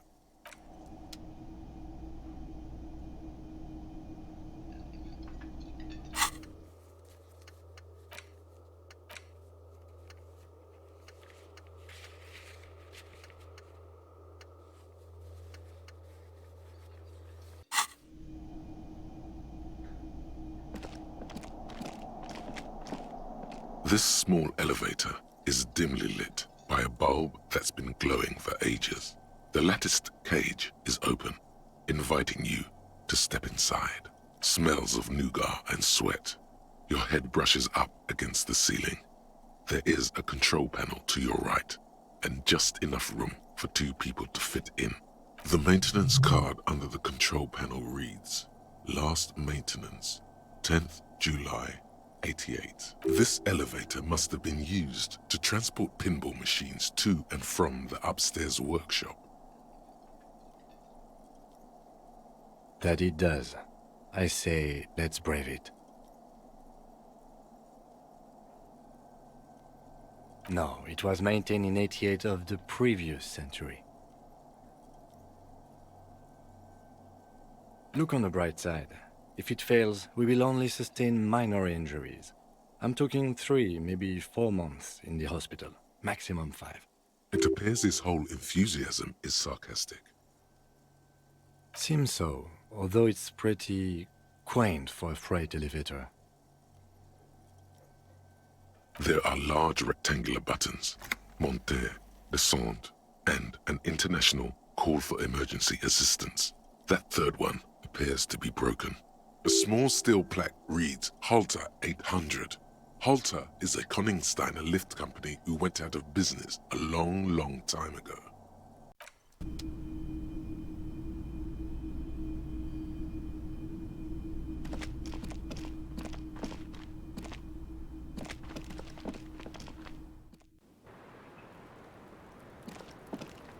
I was just thinking, what a nice day for questions pertaining to a murder investigation.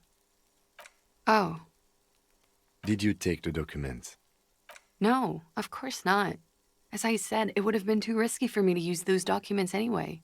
My employer gave them to me. In truth, I should have destroyed them. She doesn't seem to be lying. She's genuinely spooked by their disappearance.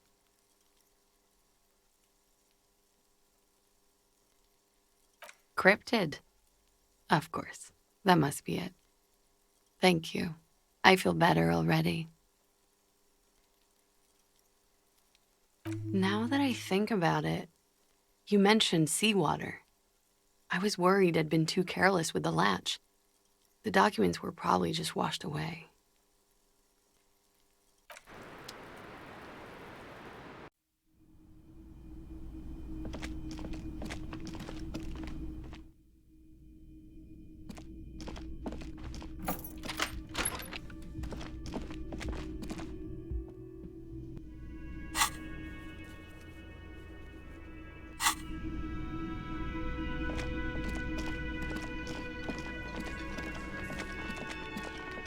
You see a heavy steel...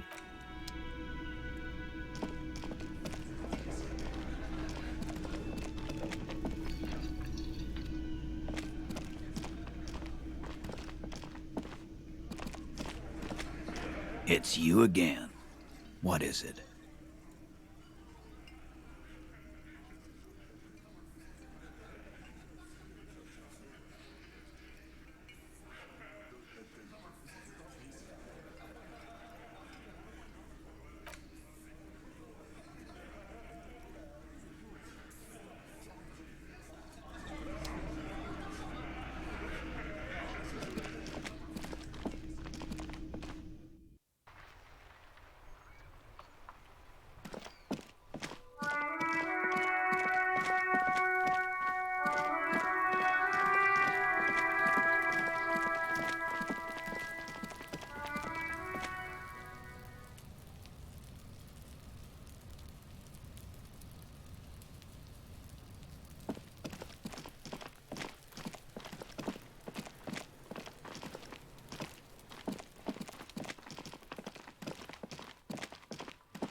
The bear's eyes are still glowing red, watching over all...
it's you again. Are you looking for a die?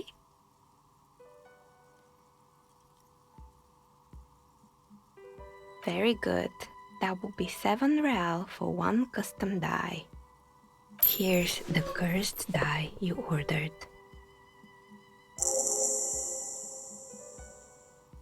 The phrases read, God is indifferent, take all, lose all, 50-50, nothing happens, and pale. It's a die. Try rolling it. You throw the ball on the floor, and it ends with one of the phrases facing upwards. God is indifferent. Good. Now roll again, detective. It lands on exactly the same result. God is indifferent. It declares again. It's a sphere pretending to be a 6-sided die. Each roll will end with one of the phrases facing up. The die originates in Ilmara, where it was used for cleromancy. Except I've weighted the die. When you try rolling it, you realize that each time it gets you exactly the same result. God is indifferent. This is our curse. It's even worse than she says. God is dead. We live in a forsaken age. In the face of death? No, not really. It is, isn't it? There's something liberating about knowing it's just we humans, no all-powerful forces guiding us, watching us, judging us. No, I don't have another die. You'll have to do with this one. Good luck, officer.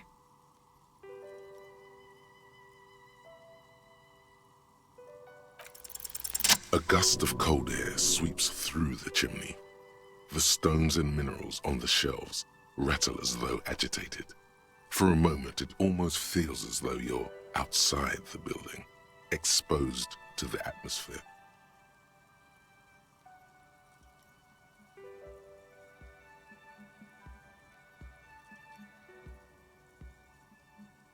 Didn't we already talk about this?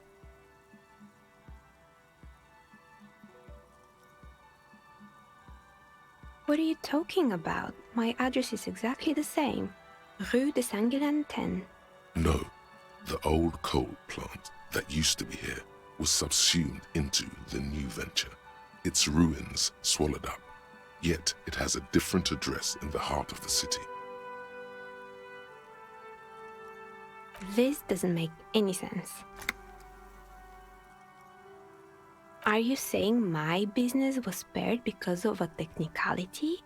Where is this coming from?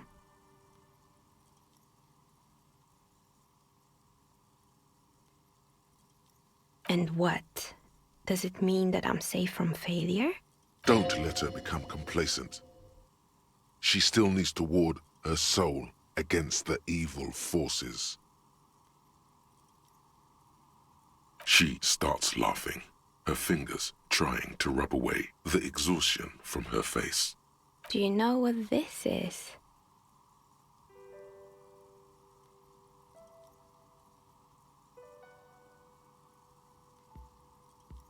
It's a mourning ring. I made this when my first company failed.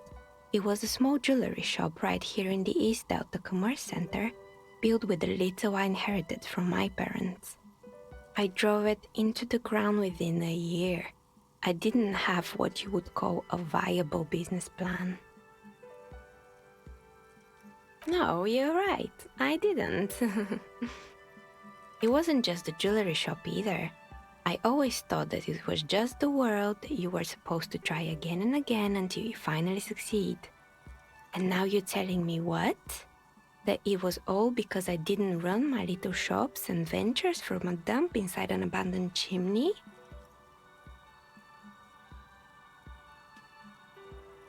Yeah. Or maybe it's the entire world that's cursed. It's such a precarious place. Nothing ever works out the way you want it. That's why people like role-playing games. You can be whoever you want to be, you can try again. Still, there is something inherently violent even about dice rolls. It's like every time you cast a die, something disappears. some alternative ending, or an entirely different world. But anyway, thanks for sharing your theories, officer.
It's you again.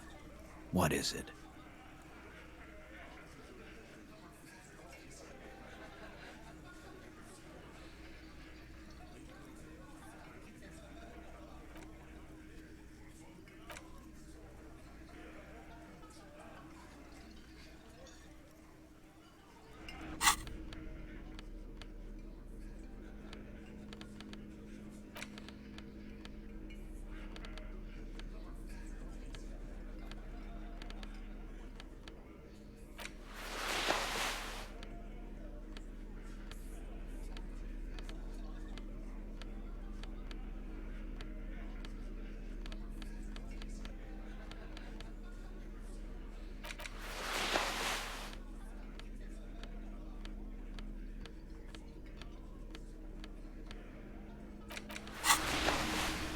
It's you again.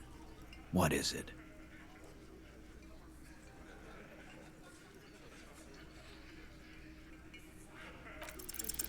A sudden flash of lightning in your neocortex. The hostile cafeteria is lit by its airy blaze. Floor plans, bullet trajectories, webs of human emotion, all channeled into a single thought. So that's what you were squinting at. You were trying to come up with a theory, weren't you? That she did it. Yeah, he was cobbling together shit so he could put her away. It's RCM 101. Well, let old Titus set your mind at ease then. She didn't do it. She was here all night. Sunday night, 11:30 to 12:15. She was here all that time? Yeah, with us, drinking, near the stage there.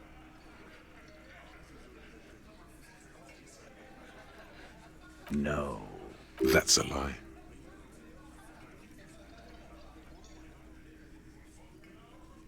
All right, she took a fucking leak, okay? For one moment. Maybe went out too. She has a complex operation to run from her lorry. She's a busy girl. Always has been. Of course. Ruby is the lady driver in this great big jam mystery. Probably. You'll have to keep investigating. They'll never open up about it. Just 'cause she was gone for 5 minutes doesn't mean she magically got to the roof and shot the merc. I've been through this. It's not plausible. He's been through it. That means he's suspected her too. All right, we're in. We got Ruby unaccounted for sometime during the window. This was crucial. Now let's place her on that roof.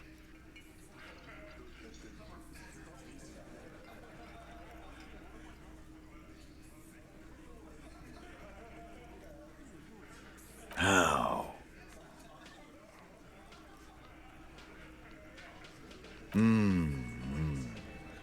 People say there was a pinball arcade here, sometime before the hostel. What was it called, Theo? East Delta Pinball Arcade. Weird place. Went bankrupt. Okay, But how'd she get up? There's no room for a staircase in this building. Or an elevator, for that matter. The elevator is outside the building. It's an old dumbwaiter used for moving pinball machines up and down from the workshop. Ruby could have gone up, shot him, come down, all under 7 minutes. That's quite the theory. We need to have a look at that secret passage, boys. I'm on it, boss. Right when the law clears, me and Angus are going up there. It's a dumbwaiter, not an industrial lift. How about I go instead of... Shush now. You got something else to back this route up? Or is that it?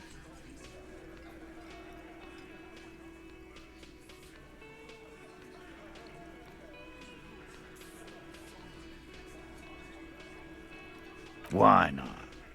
You can't draw a straight line into Clausius' window from any of the surrounding buildings. Not from what I know about Martinez. Maybe from the coast. But like I said, I've been too busy dealing with you idiots. So no, I don't think it was a sniper. It was close up. 72%. There's a percentage and all. Where'd you get it from? Your guys in the lab? Definitely lie. The truth is not credible. Wouldn't hurt to have one of those in Martinez. What else have you got? That puts her on the roof. Garbage. It wasn't a Sambo artist call. I've been doing this for 10 years. Let me give you a lesson. Boys. It's never a Sambo fighter, and it's never a bullet-bending sniper. Or ghost. It's never a ghost either. Don't worry, we've got better than that. I've seen the winch. I'm not blind. You saying it's part of the elevator she used to get up there? That's one mystery down then. An architectural mystery. Doesn't much concern Ruby, does it? Right. What the fuck does that got to do with Ruby?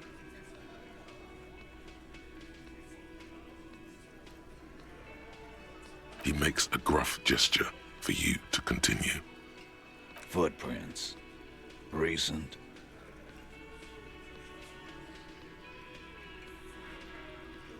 That close, huh? How fortunate.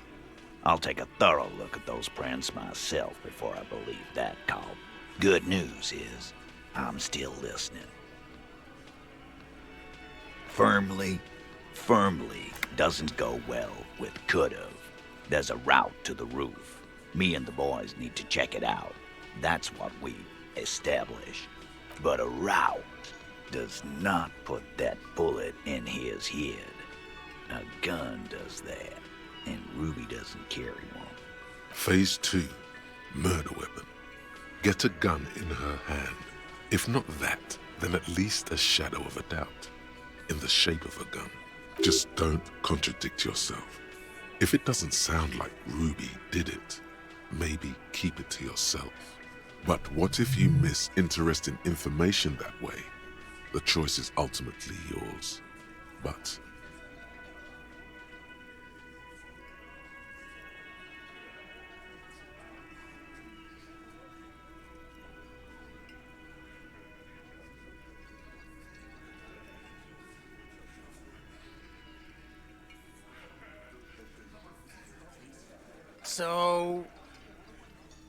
So it had to come from a breech-loading rifle. Military grade. Not even you militia monkeys have those. This goes against your short-range theory. If the murder weapon was military grade, how did Ruby get it? Cobb, that's exactly what it means. that wasn't strong. Yes, goddammit, I know what a 72% chance means. It means there's a 28% chance it isn't that. And 28% is no small chance either. Just making sure we are on the same page. It doesn't all fit. We are just sharing info, candidly. Look, fucko. Ruby and I are pretty tight. She would have showed me the gun if she had one. She knows I love guns.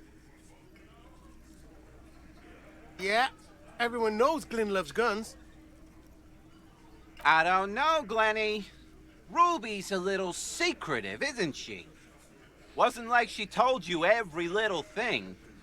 Look who's finally speaking. Ratty's been uncharacteristically quiet since you started theorizing.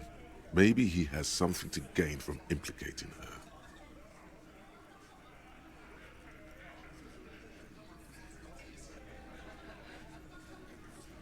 She organizes things. She doesn't whack people. That's not the kind of person she is. She's a talker. It's clear this one is protective of her. Easy now, Glenn. What he's trying to say is, people who don't have guns don't shoot people. You need a gun for that. You can't prove she has one. You don't need to prove anything. Doubt is enough for now. And Titus must have some. You lost your gun? What an idiot! Tell me, did you lose it before the murder?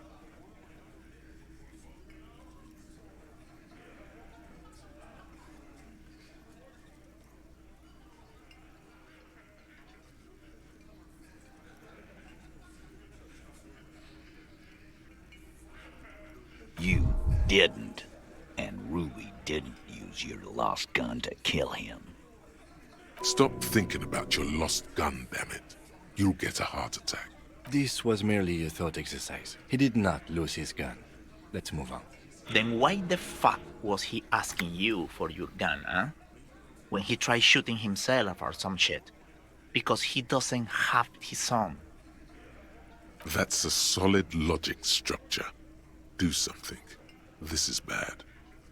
I don't know, cop. Why don't you find your lost gun first?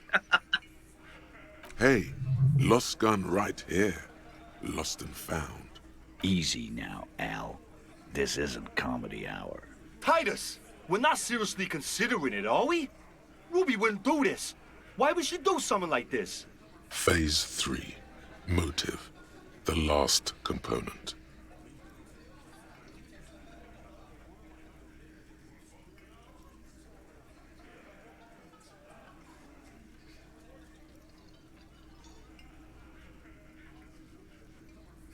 And I suppose you have a theory on that. Think about it. Why go through all that effort? It was her idea, wasn't it?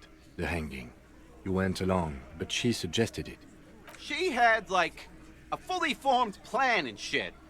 Right when she came back downstairs. Really, Shanks? Claudia wanted to talk to another girl, that's all. She was just the first one up there. I could have come up with that plan if I'd have been first. Time for a logics demonstration.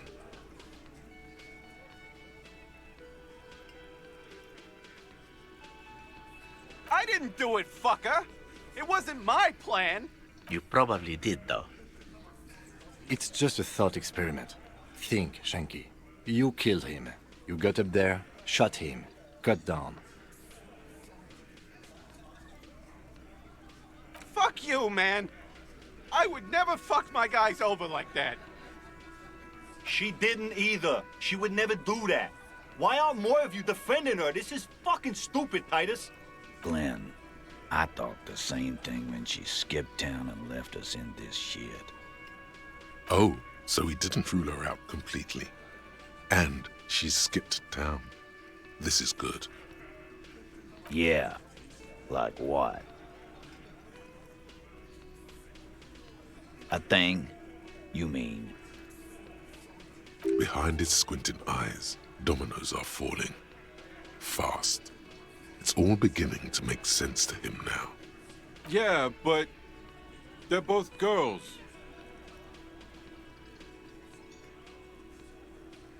Girls like girls too, Angus, sometimes. This is one of those times. She liked Glacier.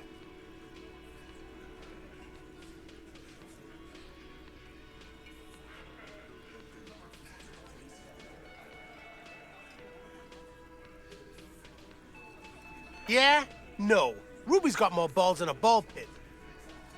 You'd have to be an idiot not to... Guys, I'm not the only one who knew. Right? Knew what? First he says she's murdered him. Now she's a too? It's a lie. Come on, Glenn. She likes Monica's titties more than you do. Everyone knows which way the wind blows there. I did. I knew it. That's why she didn't fuck me at Fatty's birthday party. She didn't fuck you, 'cause you're 40, and you still live with your mom, Dennis. Ruby then threatened her and told her to end her relationship with the deceased. This is some sordid shit. It's also the kind of garbage our Miss Aronier puts out to cover her own ass.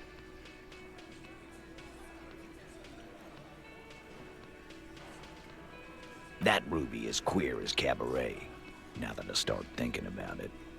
I don't know why I didn't see it earlier. And that's okay. Some are queerer than others. You can still be a Hardy. But if you bring your own personal shit into our outfit... And then, boss, use us to cover it up? I mean, that's just fucked up. If it's true. But it's not, right? Nah, man. That's just Ruby. She's got shit under control. That's her whole thing. That's why she's so good. Plus, man, it's like female intuition, you know. Women talk to women. Which is sort of why we need someone on the team who they talk to. Eugene wants a woman on the team so they can do their job. That must be hard. Half of Martinez is female.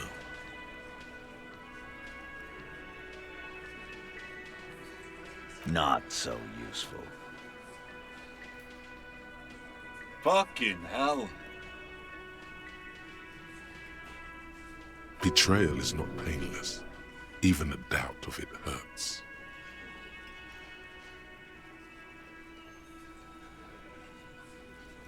There's no fucking leadership challenge. Just when I thought you were taking this seriously, Cop, you put your head in your ass. Man, now he's just throwing shit against the wall to see what sticks. Okay, we ruled out infighting. That's how this works, by exclusion. Remember, all we need to do is rule Ruby out too. That's all this is. You had expressed, on occasion, your dislike of the mercenaries' presence in Martinez, right? Whack someone in my district? That doesn't carry much favor with Titus Hardy. She has to know that. Silence. He looks around the room. The old man in the corner nods. A very small nod. And a trickle of tobacco spit on his lip. Yeah, I see it. There's one more thing I've been wondering about. Ever since you asked me where she is. Add it to your list of suspicions, if you want. I don't know. I don't know where she went. She just got up and left. Got real scared, too. Wouldn't tell me where. However hard I asked. Want to know why? She was afraid I would tell you. Maybe she was right. By now, I probably would. She knew there's evidence on her, and she knew we'd find it. This is typical suspect behavior, why fleeing is always incriminatory. Perhaps. Ask her if you find her. It won't be easy, though. She made sure of that. A little. On the coast. Where have you looked for her, more precisely? More precisely? On the coast. Past the waterlog. She's not here. So, I'm thinking she's there. Who's doing this looking? They're all here. Lizzie needed some air.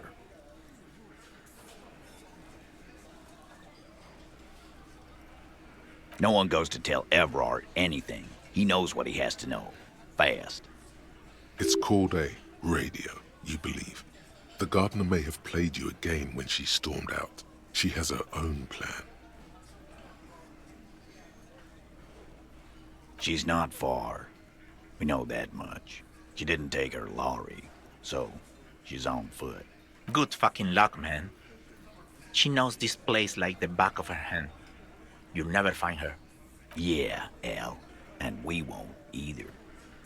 she's not really a hardy candidate anymore, is she? She's not, Glenn. I told you. You. No, you. As in the cop with the sideburns and the disco clothes.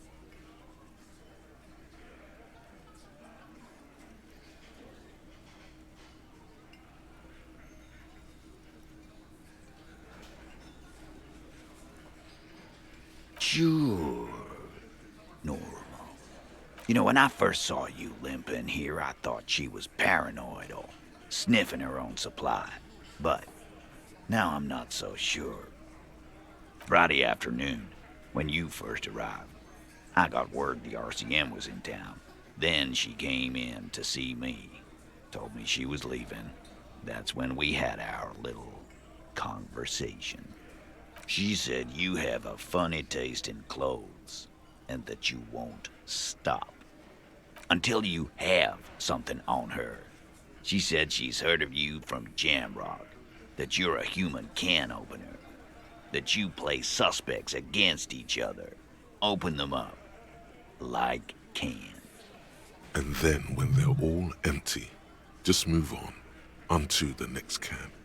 Don't look back unless there was something you missed. Fucking hell. Titus, did he just... Open Angus up like a can? Yes, he did. Now, we can whine about it, whack him, or we can go on with our lives. I'm having a go on with our lives kind of day, Al. How about you? Silence. He nods. You are insistent. Yeah, there was something else. She wouldn't tell me, though. I could see she wanted to. It was burning on her lips. This caught Titus, this caught Pete. But she was too scared. Scared? You should be too. A strange fear creeps over you. A metallic taste in your mouth. Change the subject. Sure, there's some shithouses there. A cinderblock town. Fisherfolk there refuse to unionize. So, that's one place we haven't looked. I hear they have a shack where junkies sometimes crash. Time for you to step up. We will start there. One more question. What does Ruby look like? Boyish. Hair's red. Dyed.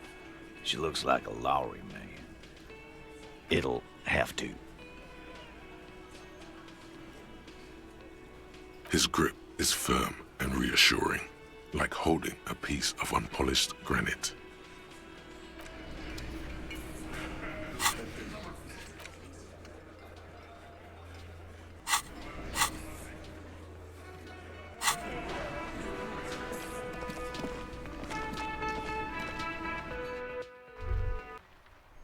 You think you have a pretty hot suspect right now, don't you? That Ruby of yours? Notice how it came together without casting too much suspicion on Clasia. It was nice and Ruby-centric in the end. Anything strike you a bit off about this mishmash?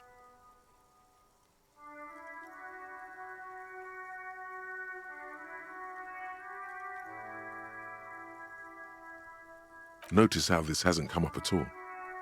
Even Hardy and his boys didn't mention it. Neither did you. Good point. It is rather rare these days, but do continue. True. Strange how you conducted the whole advanced ballistics analysis, and then hand-waved it? Absolutely. It could have come from anywhere, but you're suddenly so certain it came from the roof behind the window. That's right. Finish thought. Just finish it, and conveniently go on. She's watching you leave right now, you know that.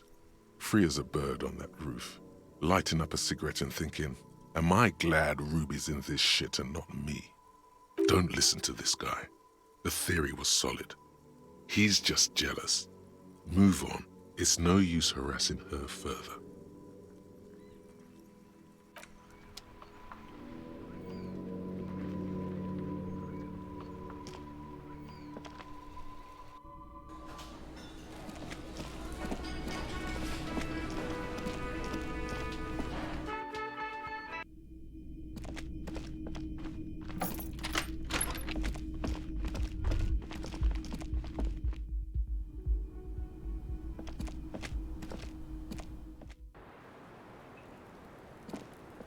Officer, it's a fine day for questions. I really don't know, sir. I certainly don't feel like I've won. I feel like shit, sir. All the time. She smiles, a bitter little smile. She means it. Clearly, I haven't. We're having this conversation, aren't we? How well could it have gone, I mean? The wet wind, heavy with brine and industrial pollution from the stacks nearby, ruffles her hair. I'm stuck in Martinez just like all of us. I've been up here for... I don't know how long now. I like to call this my rooftop containment facility. For my sins, of course. The long-standing sins of a bad, frivolous person. For destroying my first love. For working for bad people. The list goes on and on. Did I? Why do I still feel suspicion hanging over me then? What I managed was to get him killed. I'm the love that does people in, remember? The lieutenant looks away, over the railing. He feels uncomfortable with this conversation. He doesn't know what to add. The what? Oh, those ones. I don't know, sir. I said I have no idea what to make of them. Honestly, I think they're just trash. I mean, there's no reason for me to think they're somehow connected to her. I don't know what to say. None of this is fortuitous for me. She nods, slowly, carefully even. There is suddenly a strange glint in her eyes. Not malicious, but dangerous.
Our tenant, the policeman. I hope the waves don't keep you up at night. What can I help you with? Nay, I haven't seen anyone lately. Because she's blind, which you seem to have forgotten. This is my little cinder block town. I know what goes on around here. She's being evasive. She knows something. There was a murder in Martinez. She might be a suspect. We would appreciate your help. Would you now? I know how this world works, and it doesn't work when people tell on each other.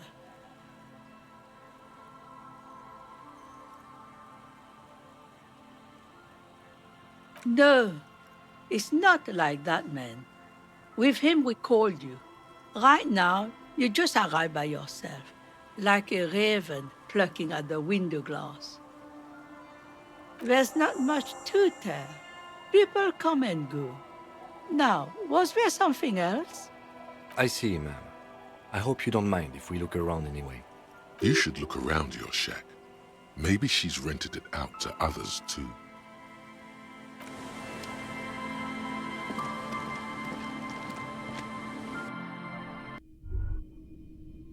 Hey, Moneymouth.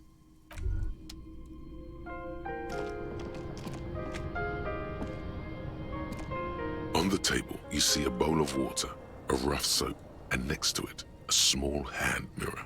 A straight razor soaks inside the wash basin. Like an artist with a brush or a master swordsman, you use the small mirror and the straight razor with some soap to remove all that unkempt hair from below the nose line. The sharp blade chafes against your skin, producing a scratching sound. The surface underneath the beard feels tender, the air brushing against it chilly.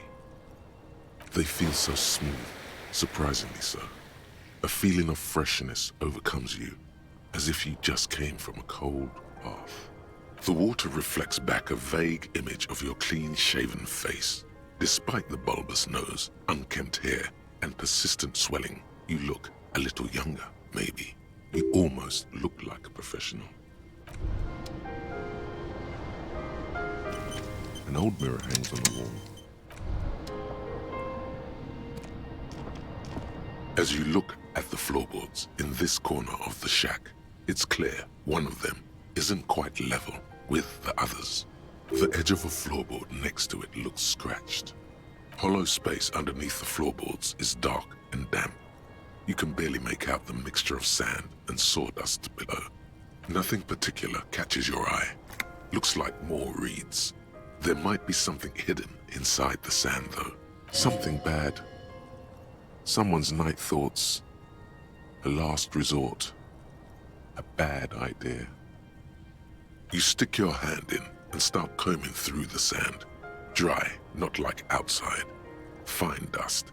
And then, something hard wrapped in paper. A small cylindrical object. You pull it out. A bullet. A 9mm bullet, to be exact. Fit for all muzzle loaders of that caliber. Like your own Villiers pistol, for example. The floorboard isn't interested. Maybe the washerwoman is. You have enough to confront her with. It's extra ammunition. She's locked and loaded, ready to fight some cops. Holding the bullet, you get the feeling this isn't ammunition against you. It's for herself.